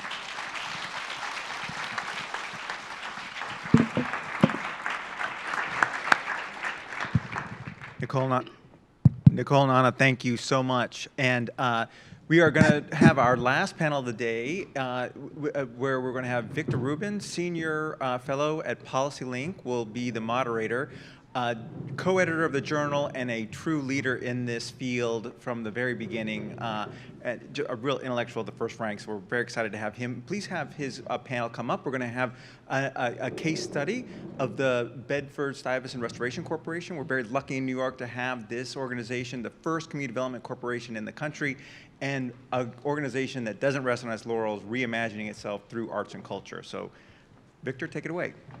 Thank you, David. Thank you. Thank you to the San Francisco Fed and the New York Fed and ArtPlace and all the people who have made this kind of work possible. I was delighted that our whole previous panel had all been contributors to this journal. So you get a feel for the breadth and range of perspectives that we're trying to bring together. I think I am, by virtue of leading the research into the Community Development Initiative, now responsible for what Rip called rigorous, or what Penelope called rigorous analysis of what Rip called the hard to measure but essential dark matter. I guess we specialize in that sort of thing at PolicyLink. Not as many statistics as in most issues of the journal, right, Laura? But we are getting a rigorous evidence base in our own way. It's really delightful to be here. I live and work in Oakland, California, and have for decades, but I am a New York street kid, and I went away to college and never came back here, but my uncle had a loft as an artist a few blocks from here in Tribeca before that was fashionable, and my mother was toiling away as a social worker for the city a couple blocks north of here. And I seem to recall when I went off to college, I said, you know, I'm going, but I'll be back in 50 years to talk about arts and community development in the neighborhood. And here I am. And we are delighted to be joined by leaders of the Bed-Stuy Restoration Corporation. When we began this work, as Liz Crane has said, the CDI stories are all about community development leaders who are taking up arts and culture for the first time by virtue of the grant, as Jamie Gauthier said, and as the others' stories make it clear. They were leaders in health or in parks renewal or in housing or in economic development or youth development, but they were new to this kind of strategy. And we were looking in the spirit of the hard to measure but essential. We weren't just tracking what they built, and we weren't just tracking the projects they undertook, which were numerous, scores and scores of things. And I just want to make this list because I don't want this day to go by without just recognizing just music of every possible kind by people from 8 to 80, so to speak, poetry, original theater productions, storytelling of all kinds, photo voice, experimental film, mimes in the streets, public art, interior design, landscape architecture and design, on and on and on. All of it community-driven, all of it with artists who have moved from what we sometimes call social practice to what the Center for Performance and Civic Practice calls civic practice, a real authentic engagement with the community organizations. So we were looking not only to track what they did, but those themes that you've heard throughout the day. How did the organization change in order to make this work? What were the collaborations between artists and CD professionals actually like at the ground level? And could you learn from that and reproduce it? How do the arts and culture strategies add to new forms of community organizing and power building? And at heart, what's happening to the social fabric of this community as a result of this work? Are we building collective efficacy? Are we building a sense of shared identity? Are we giving voice to newcomers? So that's the kind of thing we've been trying to track as we watch these organizations take this on for the first time. But there's another way to learn from this, and that's to look at an organization that has had this work, this arts and culture in its DNA since the beginning. And that's what we're going to do today. The Bed-Stuy Restoration Corporation is the nation's oldest community development corporation. If you have never read about that history, I encourage you to look it up. There are all kinds of ways in which you can learn about going back to the days of Robert F. Kennedy and the other founders of the organization. So we're delighted to have 3 leaders of that organization to talk about a little about that history, a lot about how it works in the present day, and to project a little into the future with the neighborhood changing, with the organization always growing, what it might look like in the future. We're going to ask them to each introduce themselves, as it were, for about 2 minutes each, and then we'll engage in a questions and discussion that will allow us to dig deeper into both the past and the present, and a little bit looking at the future from their different vantage points. Colvin Granum here is the president of the Bed-Stuy Restoration Corporation. Indira Atwaru is the executive director of the part known as Restoration Art, and is also the director of the Billie Holiday Theater. How many of you here have been to the Billie Holiday Theater? Okay, pretty good. A little audience development work could still, but not bad, no? No, that's right, remember. And Hollis King over here is a graphic designer, which led him to be an entrepreneur in the music industry, and now he finds himself as creative director at Restoration Art and Billie Holiday. So they've been there for different amounts of time. They have different levels of experience in history with the neighborhood and with the corporation. We're going to start by asking Colvin to give us a little of that origin story and your own perspective on it as you came into it and now are as a leader of it. Colvin? Can you hear me? Yes. So I am, too, a kid from Brooklyn. I dare not say that I was a street kid because my mom would probably come down from heaven and slap me upside the head. She did a good job of keeping me off the streets.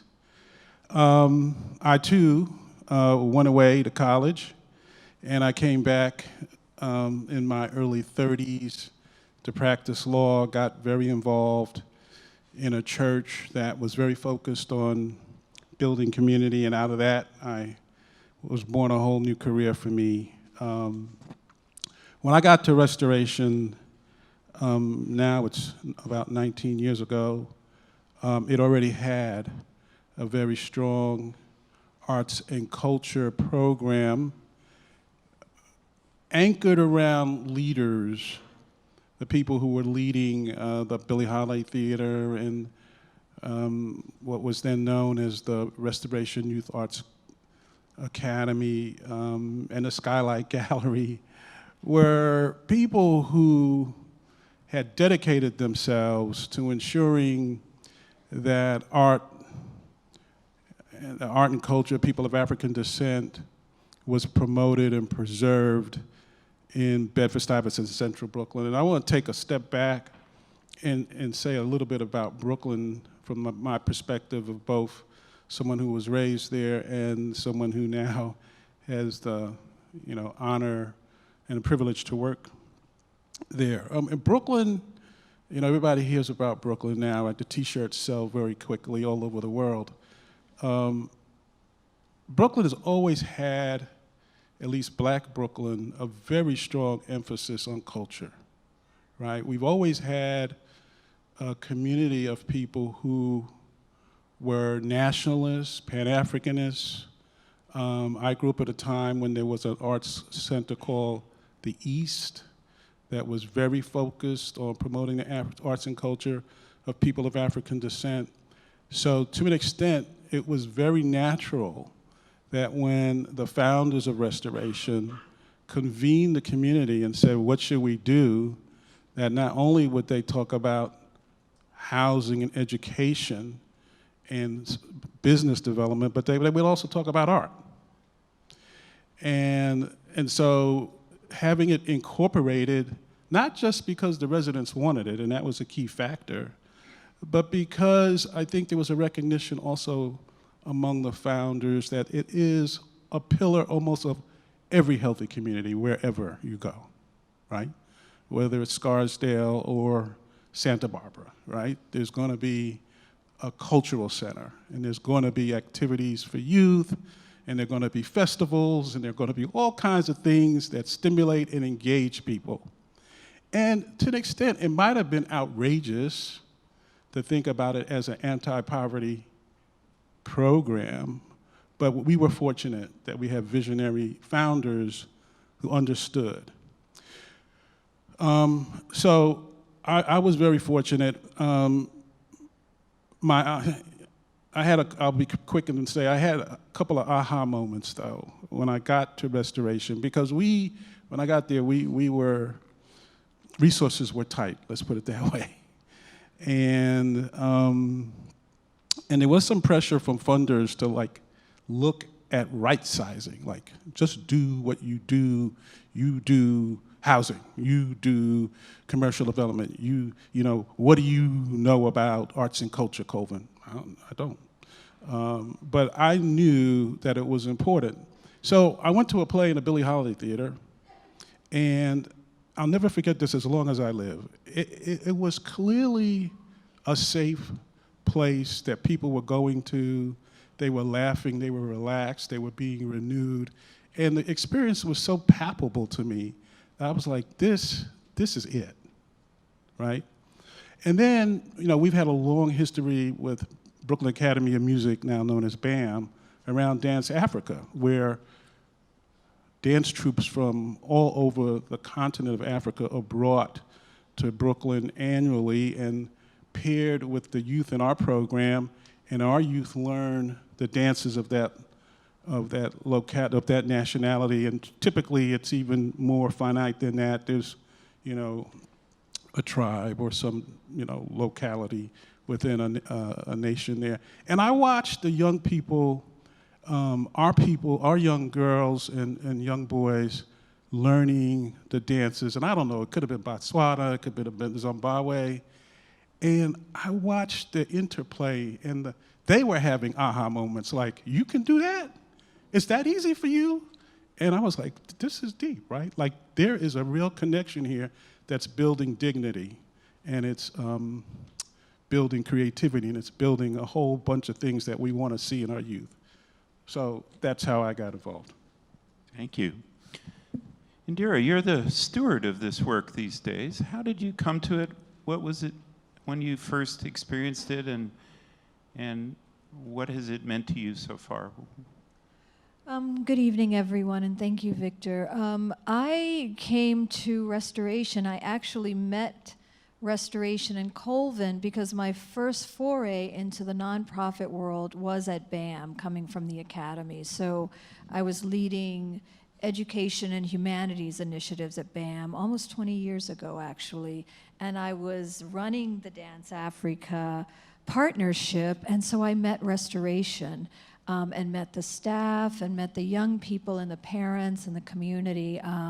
So when I'm going to take a sort of 30,000-foot look, but when Restoration decided that they wanted to bring together all of these different parts of a whole, the Skylight Gallery that Colvin talked about, the Billie Holiday Theater, the presenting program, these are all programs that were doing great work, and yet there was a vision at the table by both Colvin and the board.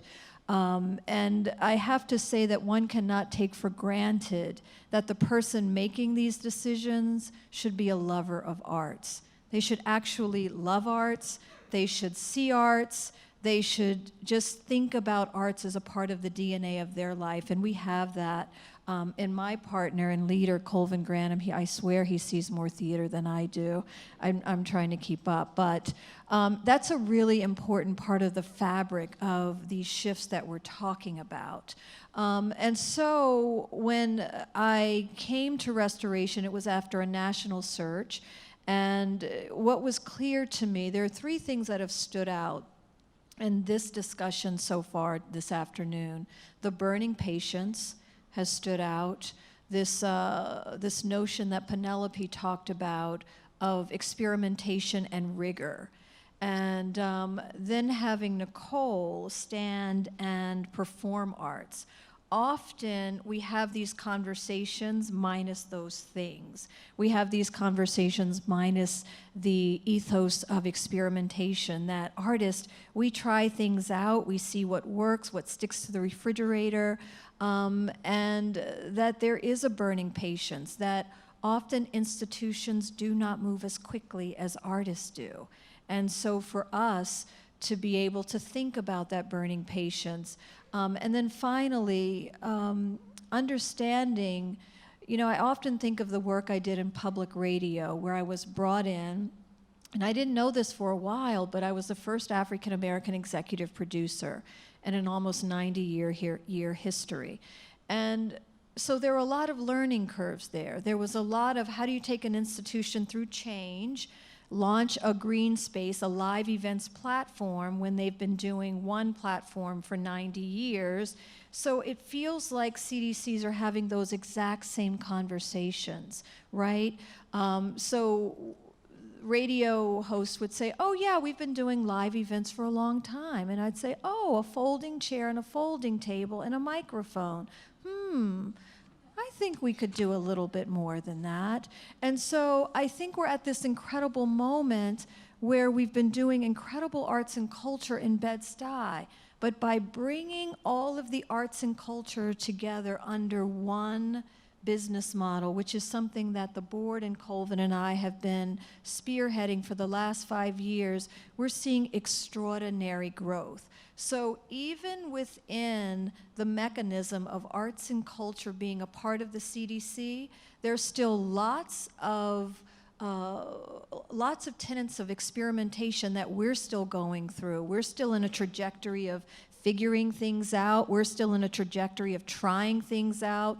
We're still in a trajectory of feeling like, oh boy, we thought we got that right, but our community is saying you can do a better job with that. So I think we're still in a really powerful phase after 52 years of doing this, of still learning a lot and reimagining what our 21st century audiences need from us.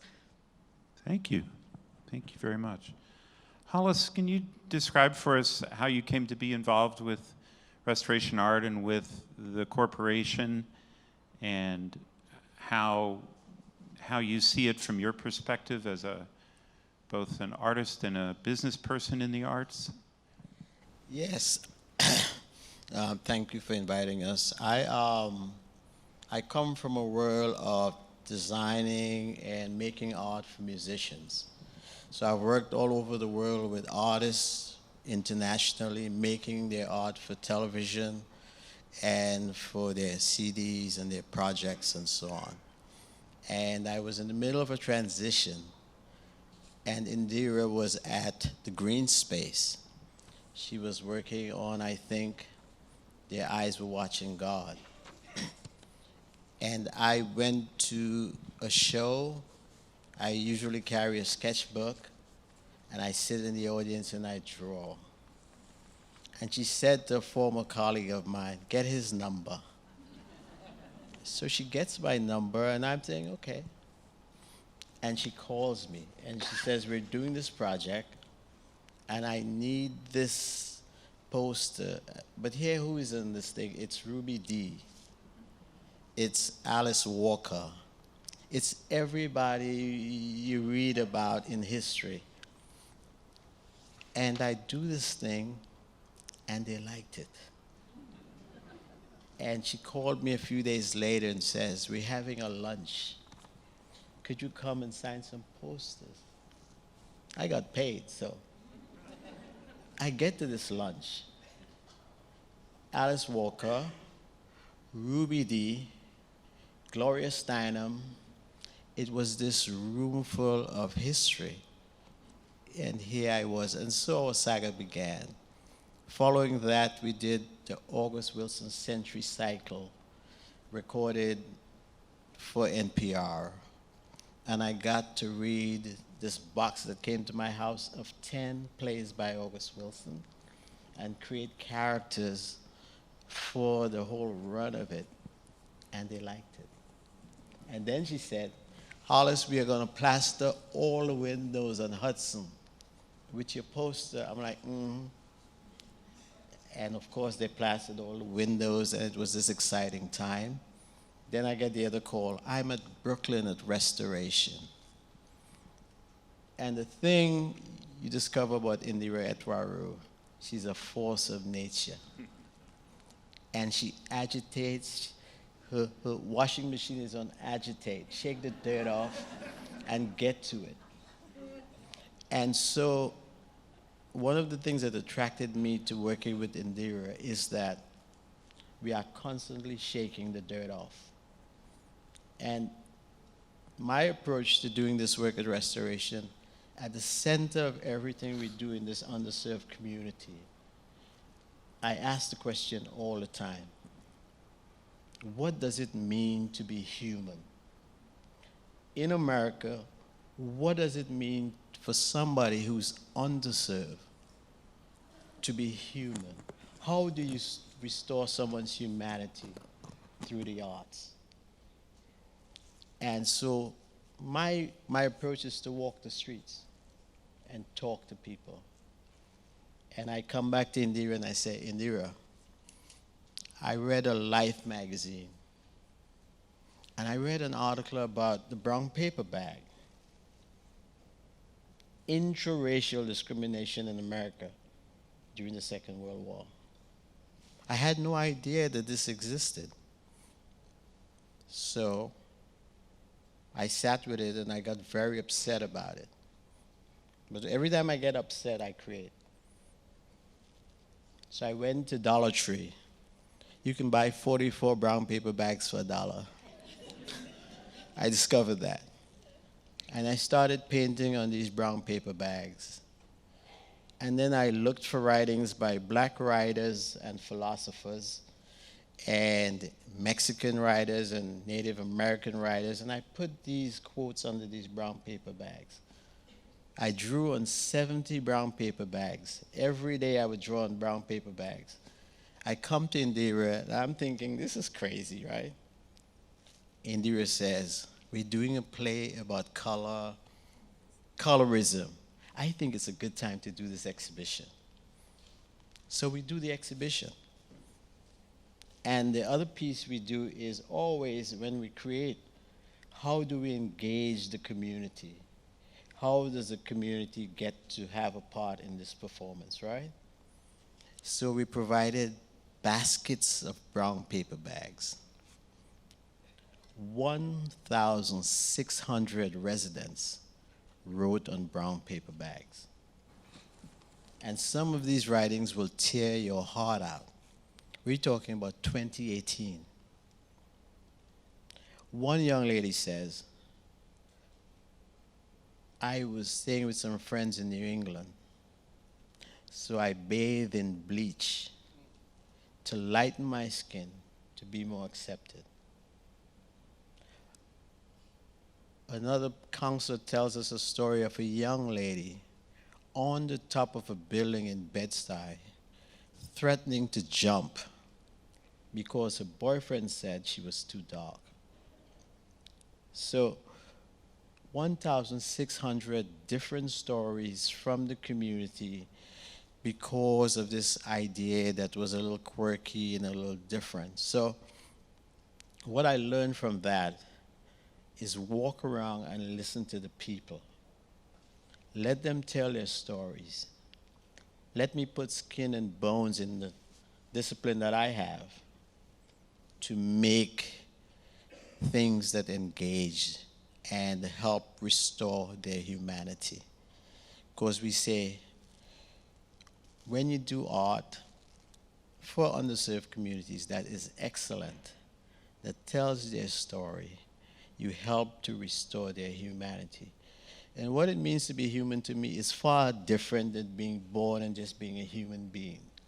What it means to me is to be more caring, more loving, more kind, more empathetic to people who are not like you. I think at the center of everything I try to approach is it excellent? And is it going to help someone's humanity? Is it going to help restore someone's soul?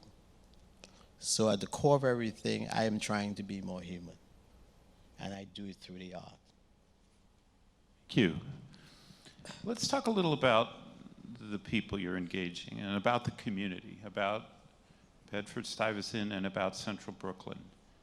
I'll ask each of you to share a few things about how that community is changing, what it's like now. It could be as basic as who lives there and the diversity of cultures that may not have always been there or may not always be understood to be that community, and any observations about how your work might be changing as the community changes. And then we heard earlier from Jamie about how issues of the perception of gentrification and displacement is an issue in all kinds of neighborhoods, whether the new housing is going up right away or whether it hasn't come yet, but you can see it over the horizon. So just give us a little more sense of the community, because that's obviously going to be a key point for whatever cultural strategies you undertake in the present time. Colvin, would you want to go first? Bedford-Stuyvesant is a community that has and is undergoing massive change. Demographically, it's a community where the African American or Afro-American Caribbean population has dropped from over 90% to, in some census tracts, under 50%. And it's a community where I think the middle class is being hollowed out, where there's a growing affluence and still large pockets of concentrated poverty. There are growing numbers of businesses of all variety. There's a lot of vitality and vibrancy, a lot of creativity, a lot of economic diversity and racial diversity. So in many ways, there are lots of things to be optimistic about.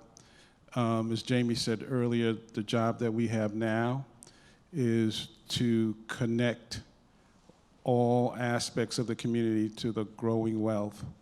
Our new strategic plan calls for us to disrupt and close the racial wealth gap.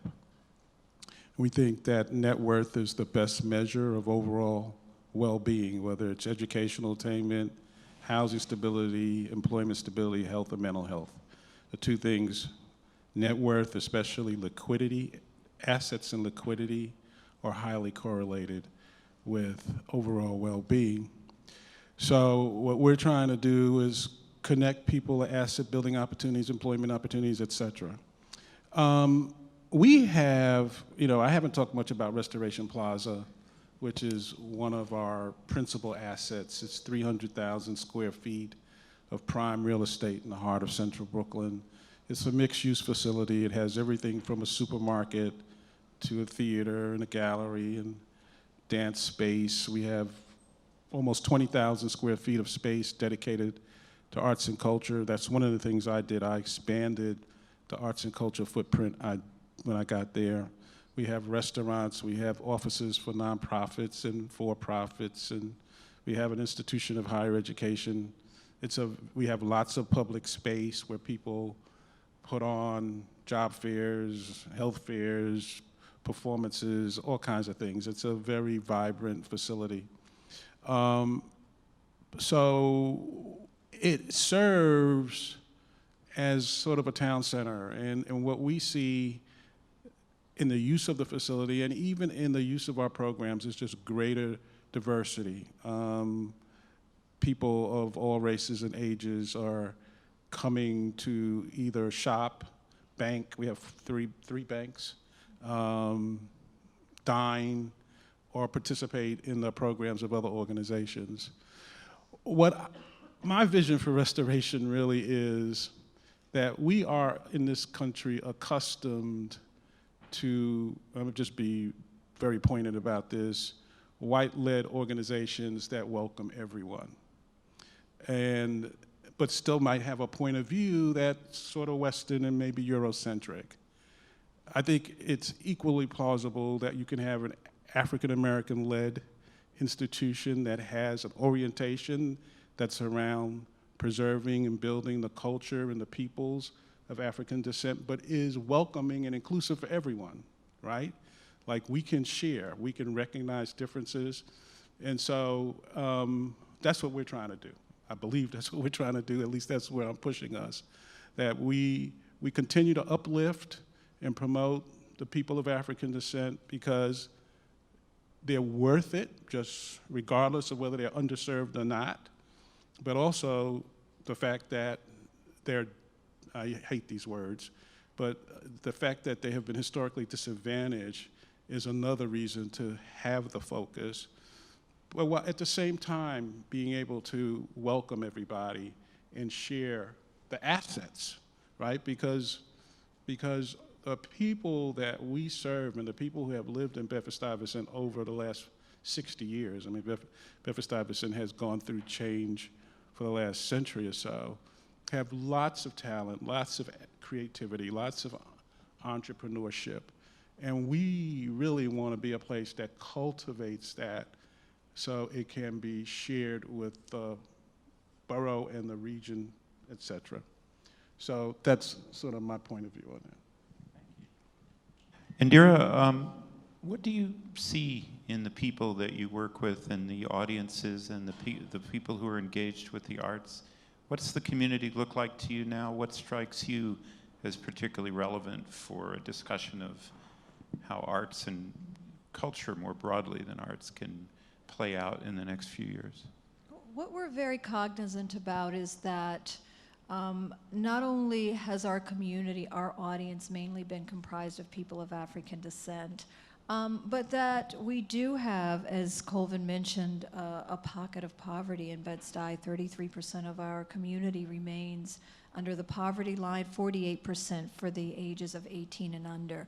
That informs in a very strategic way how we craft our arts and culture presenting programs and how we craft this notion of accessibility.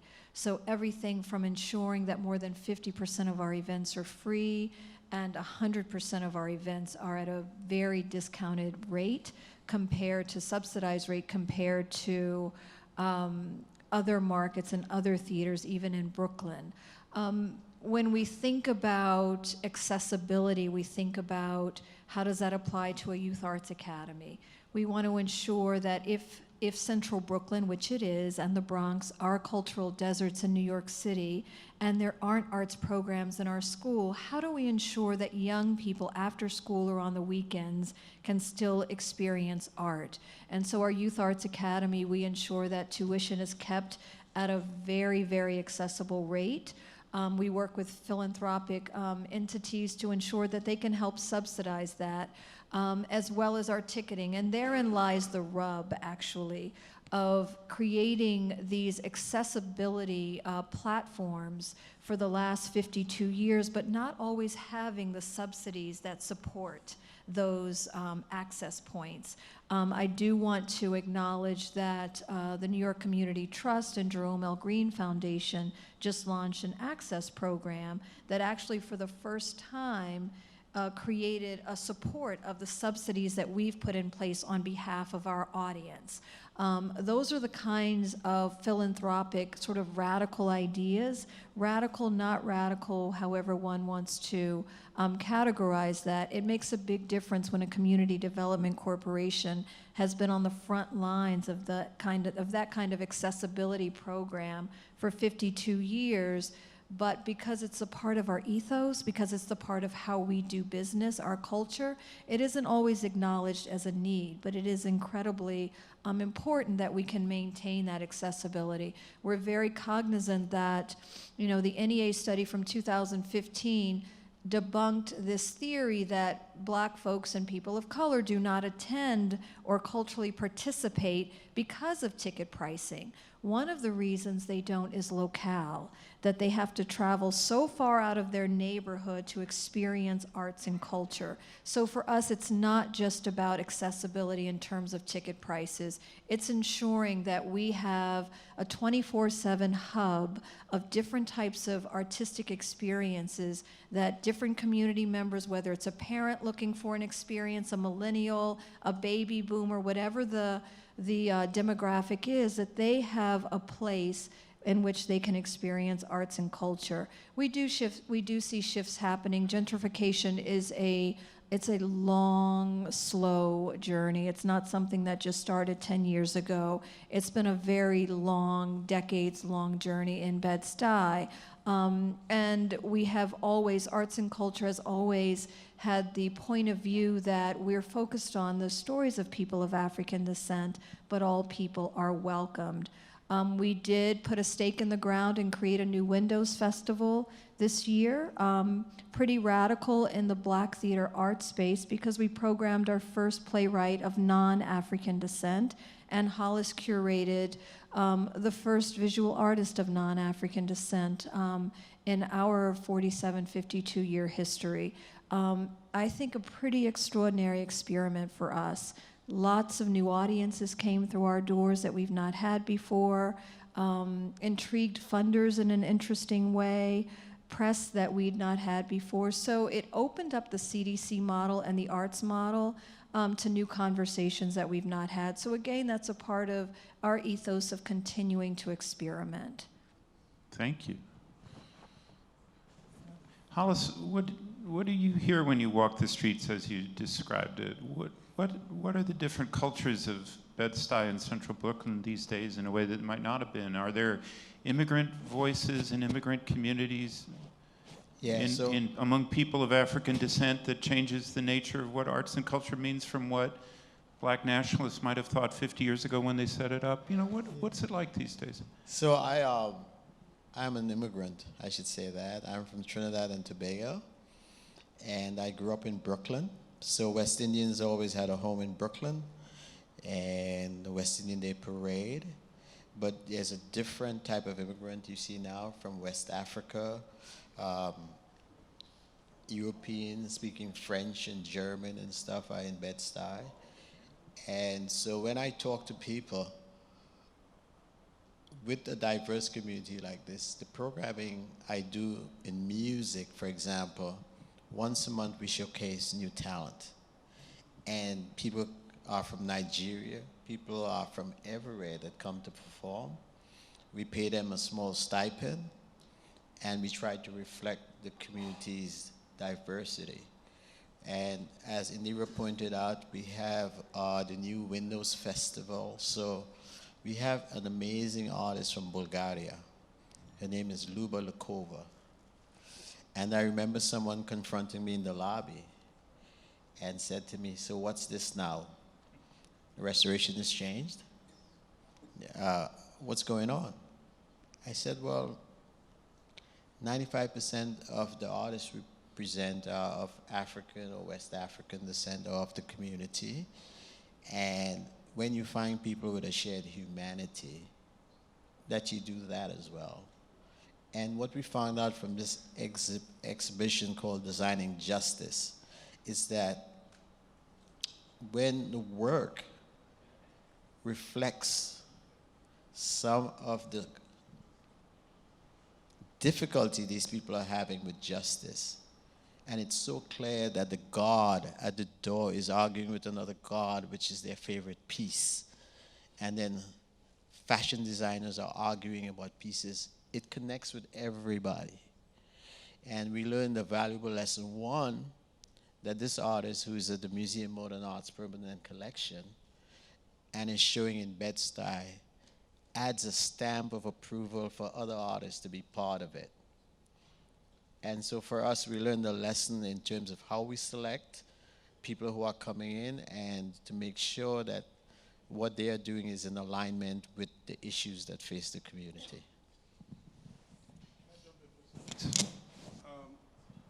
Indira made a reference to where we're headed and where we've been, and specifically, I would say that in some ways, until we found Indira, I saw my job as preserving the assets we had, right? So, and oftentimes these were totally uneconomic decisions. It was just that we had something special. We had one of the oldest Black operated and founded theaters in the country.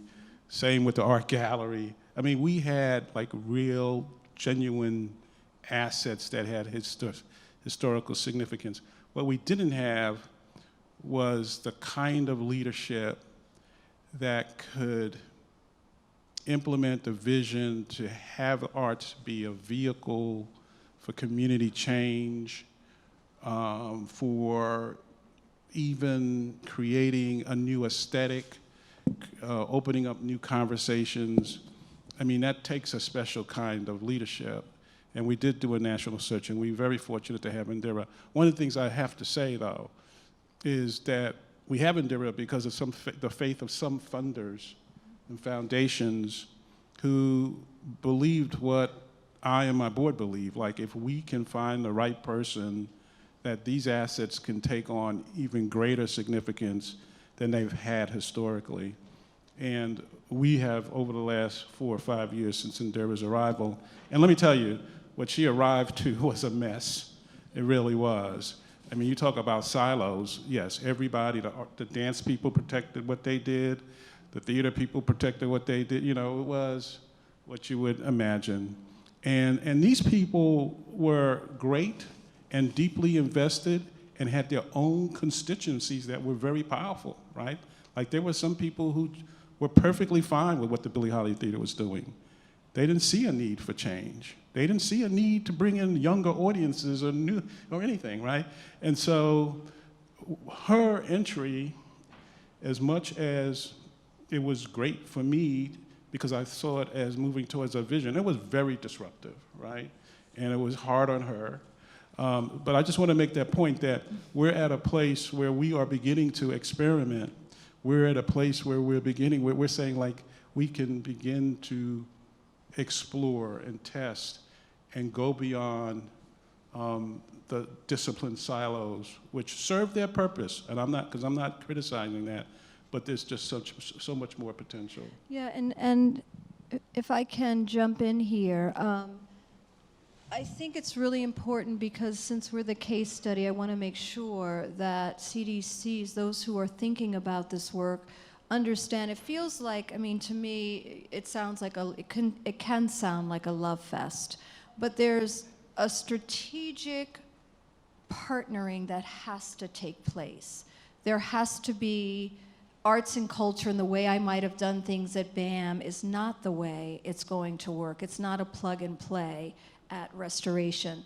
Colvin has to be able to think about partnering and having different conversations than he's had.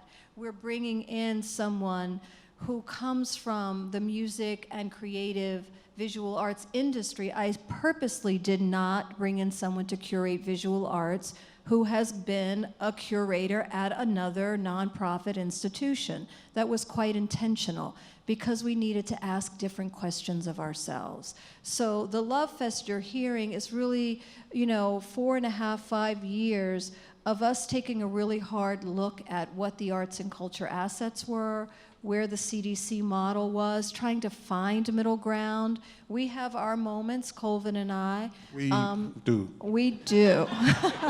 We do. And this is not a result of it, my arm, but no, I'm just joking, Colvin. I'm joking, Colvin. But no, we have our moments, and it's the good kind of, difficult dialogues with dignity that if you're gonna do this work, be prepared to have, because that's how you get to the good stuff. That's how we've gotten to the new stuff. Yeah, so I'll give you an example. Maybe we can actually recreate it. So I told you our strategic direction is to disrupt and close the racial wealth gap. So there's a whole bunch of themes that can come under that. Home ownership, there's themes around gentrification. And so I'll go and I'll look for a play, and then Indira will say, Colvin, do you have to be so literal about it?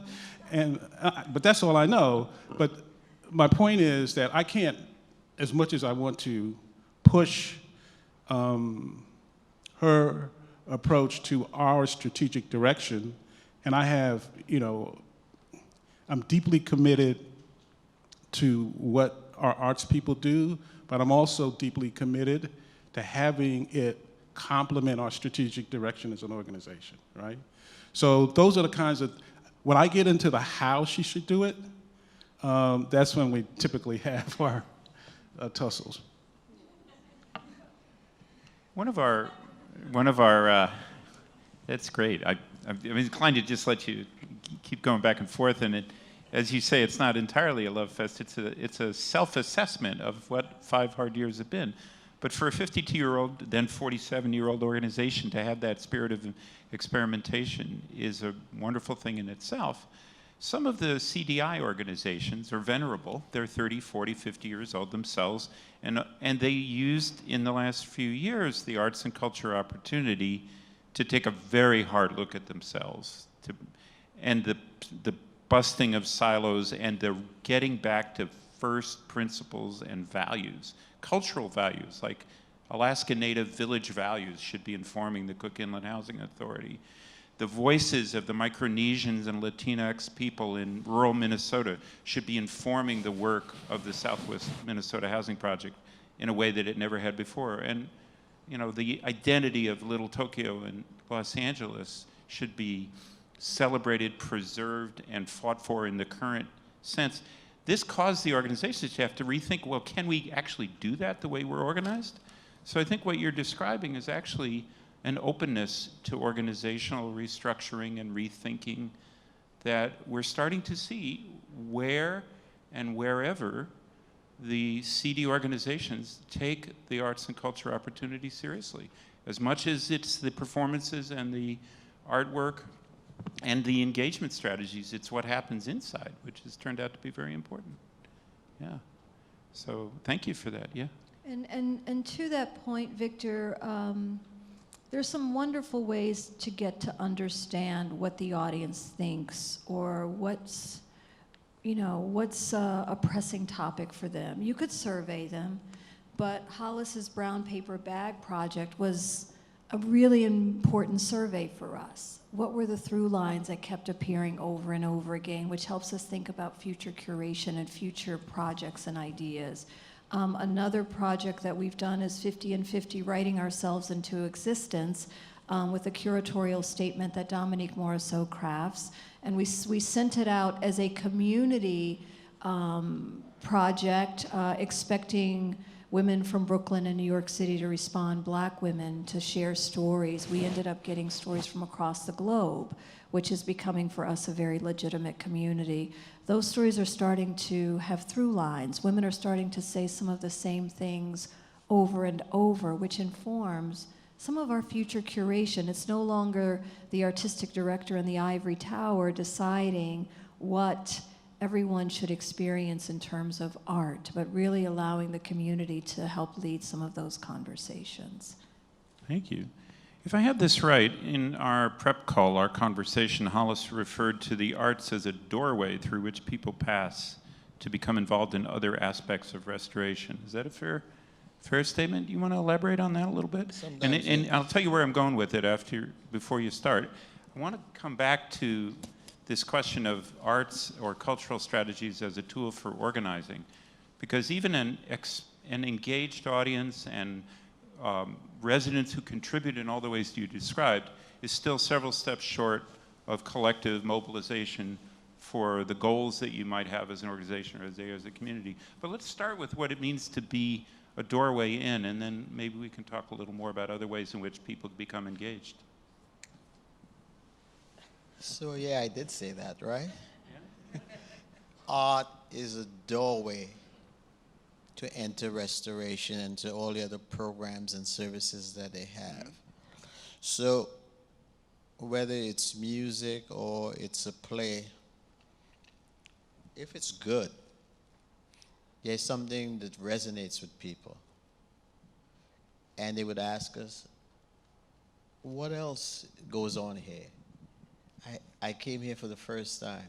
Or this has been here 50 years, but someone who is, I don't know, 18 years old or 22 years old, they don't know anything about the history of restoration. All they know is they're coming to see this performer, they're coming to see a friend and so on, and they get engaged. So it takes them to maybe summer programs, getting a job, employment. It takes them to getting help with their taxes when taxes comes around. It takes them to the dance programs or registering their children for dance. And so it all connects. So it means that when you come to a dance or something like that, there should be pamphlets and a little bit of literature that ties in the rest of the programming and so on. So that's kind of how I meant it.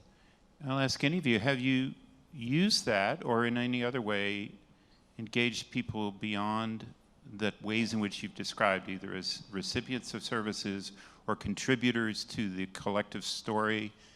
You have an ambitious policy agenda about disrupting and closing the racial wealth gap, and you spoke about the significant structural poverty that still is endemic in the neighborhood. And there are many other areas in which collective advocacy would be important. Do you get engaged in that, or is that the domain of other organizations? And can the arts or the cultural strategies be a way to engage, either if you're doing it or other groups whose work you appreciate are doing it in Bed-Stuy? I think one of the things that we've talked about, Colvin and I, is we have been approaching policy from our leadership places, so sort of one-offs in terms of being a part of cohorts that create funds, or being a part of, you know, a conversation, or working with council members to sort of rethink policy. But one of the visions that Colvin has talked about, which I think is incredibly exciting, is really expanding the policy arm of restoration, Bedford-Stuyvesant restoration. I think he'll talk best about that. But even given the limited sort of resources around that, because that is an area that must be resourced, both human resources and other resources. We have an incredibly smart executive team made up of Tracy Capers, who runs our Economic Solutions Center, and Gordon Bell, who runs our Weatherization and Small Businesses, and Dernest Sinkler, who runs the Restoration Plaza, and everyone, as well as Colvin, everyone is always working in their respective fields to ensure that we're a part of policy panels, we're a part of the sort of moving and shaking that's happening. And that's led us to Colvin's vision, knowing that a policy arm, in order to go into the mitigation of the racial wealth gap, really does start working against dismantling some of the systems that have led to the inequities that we're actually challenging. Yeah, I think I would answer that question. I would build on Indira's answer in two ways. I could talk about it in more than two ways, but the two ways I will talk about it is under leadership, we've had some plays that really do speak to equity issues. We've had plays that have been very provocative. On all those occasions, we have talkbacks where, you know, people, they almost have the sense and feel of a town hall where people are discussing their experience, what they're going to do next, et Your question goes more to, do we organize social movements around arts and culture? And this is something that I would say, not explicitly, I don't know, am I doing something wrong? Might be my battery. Okay. What should I do? Switch? All right. So the second thing that the second prong to my response to that question is, and this is an overlooked part of what Bed-Stuy Restoration has done for 52 years, is that we nurture organizations and movements. Like, we don't always provide the infrastructure for something that's happening, but we will often provide the space and other supportive efforts. And one of the things about restoration, and this is that there's so many different organizations, political, cultural, I mean, I can't name all the different categories, that use the space for organizing, for learning, for training. And to the extent that they need support, whether it's media coverage or flyers or whatever, we see it as part of our job to support that. So I would say in a very sort of explicit structural fashion, I can't say that we use arts and culture to propel social movements, but I think we use all of the facilities we have to nurture a spirit in the community that launches those kinds of efforts. Thank you. I had to ask it. I'm from PolicyLink. I wouldn't have been. And I want to just add to what Colvin said. In the 1990s, 87% of black theaters that were founded in the 1960s and 70s had to close their doors. 87%. So the mere fact that the Billie Holiday Theater is still surviving is not in large part to, it is wholly in debt to the partnership that was created by the founding partner Restoration. It would not have been able to sustain itself minus that partnership, which leads me to the radical idea of sharing assets. When CDCs are thinking about building arts programs, there are arts programs that exist that need the support or could use a partnership like a CDC, so you don't have to think about building from the ground up. But radical partnerships are actually, I think, an incredible way to think about the CDC and arts and culture models coming together. Great.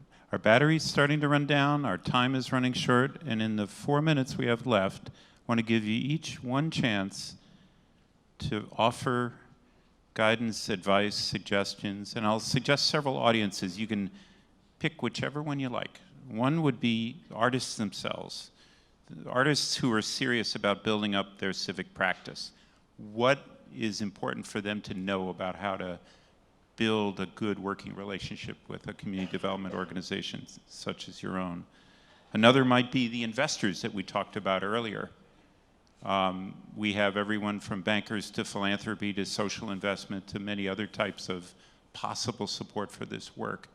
Is there anything you want to add to what you've heard today about what to tell investors? And then the third would be your peers in community development agencies. Anything, any last thoughts for any or all of you, just a minute or two each on any of those audiences? Yeah, I'll talk about the investment piece real quickly because I wear different hats that relate to that.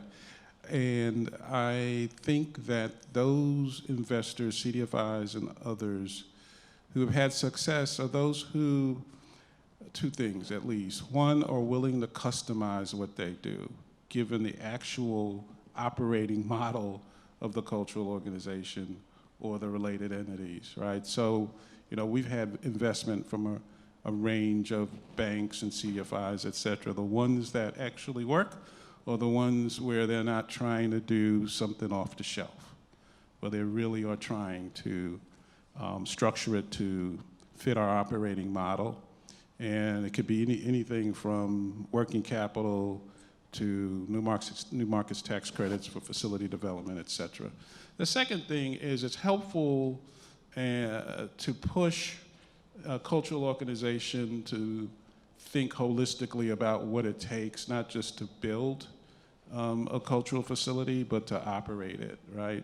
And then, you know, to layer on this whole thing about impacting the community in broader ways related to equity, et cetera, that takes even different kinds of capacities, right? So I would say the impact from my perspective as somebody who's been doing this work for more than 2 decades is that I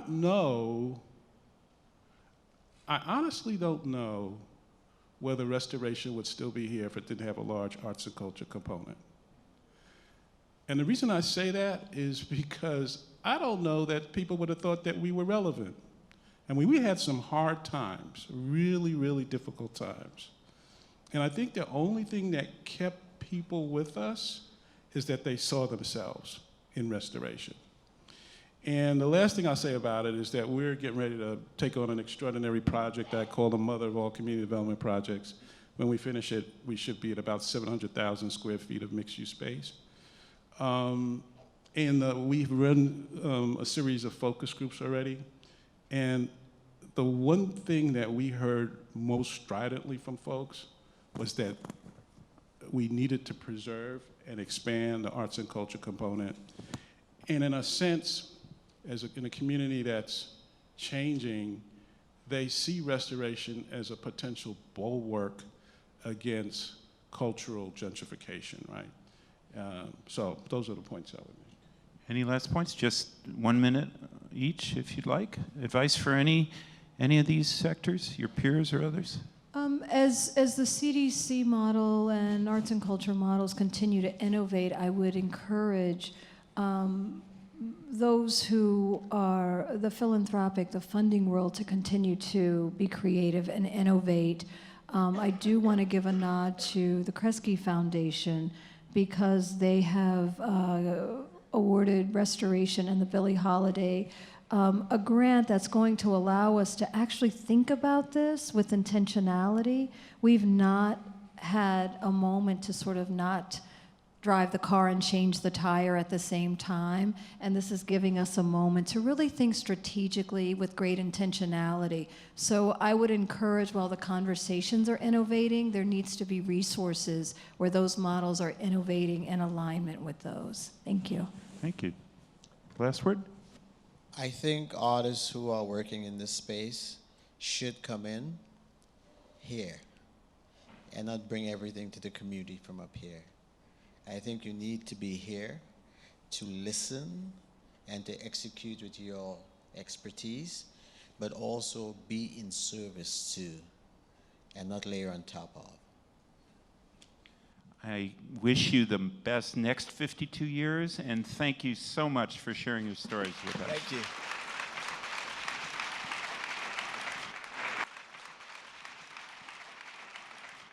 Thank you, Ruben. Thank you very much. And to the Restoration team for sharing all of those insights.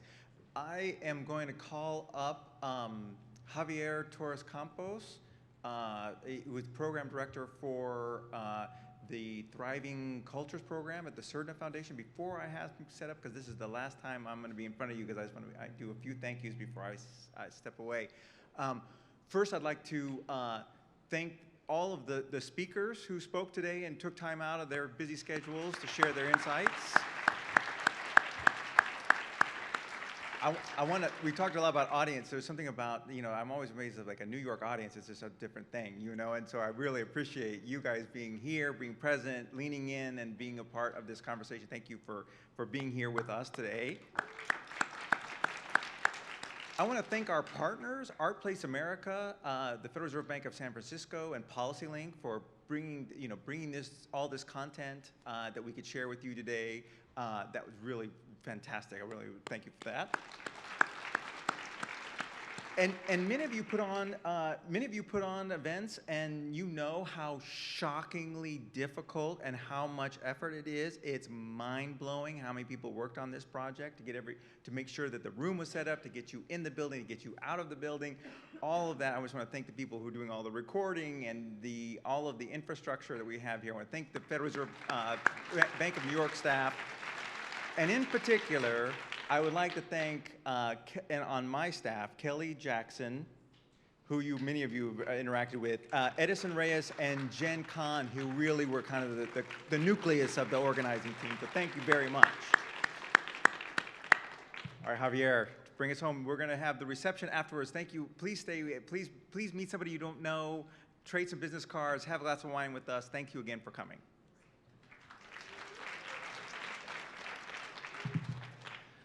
Good evening, buenas noches. Okay, let's try that a little bit one more time. A little more energy. I know it's been a long afternoon, so good evening, buenas noches. Okay, you're still with me. As David said, I'm Francisco Javier Torres Campos. I have the great privilege of serving as the director of the Thriving Cultures program at the Surdna Foundation here in New York City. It's great to see so many faces, new and old. Surdna is a 102-year-old family foundation focused on social justice that really commits its work to building just and sustainable communities that are characterized by sustainable environments, equitable economies, and thriving cultures. I know that David ended with thank yous, but I'm going to start with thank yous.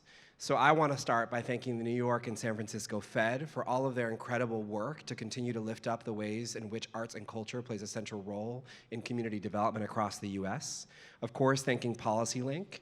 And finally, but certainly not least, I need to thank my genius and loving family at ArtPlace America.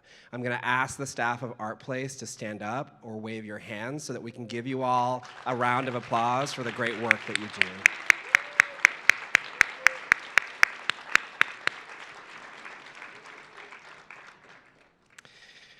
So what we heard throughout today's conversations has been an exploration of the innumerable examples and proof points of how arts and culture are central to community development. What I want to lift up, though, is that culture has always been core to this field. Unfortunately, what our history has taught us is that the predominance of the culture that's been at the core has guided community development to care for some and not for others, to create opportunity for a few and remove opportunities for many. We weren't just here to talk about how to get money out of banks for the work we care about.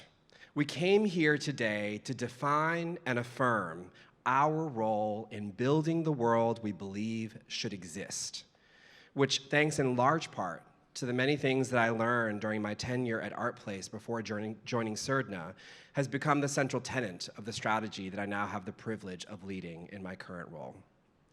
Liz started this afternoon by reminding us that artists think differently than the rest of us, that artists have the capacity to design strategy and process, and that work is essential to tapping into our innate abundance. We're used to thinking of arts and culture as objects, performances, and song. Thanks to ArtPlace and many other leaders as a society, we've begun to recognize design, whether in the built environment or in the design of process, as a critical component of the arts and culture ecosystem. Our work is now to continue to open the aperture of our worldview to see how policy and investment is in fact a reflection of our values and as a result of our culture. In Maurice's article in this most recent journal, and as we were reminded by Laura during the first panel, we must hold economic prosperity, racial justice, and culture together to achieve equity. And we have to recognize that there is a chance that not everyone in our society may be seeking equity. As a result, just including arts and culture may not be enough.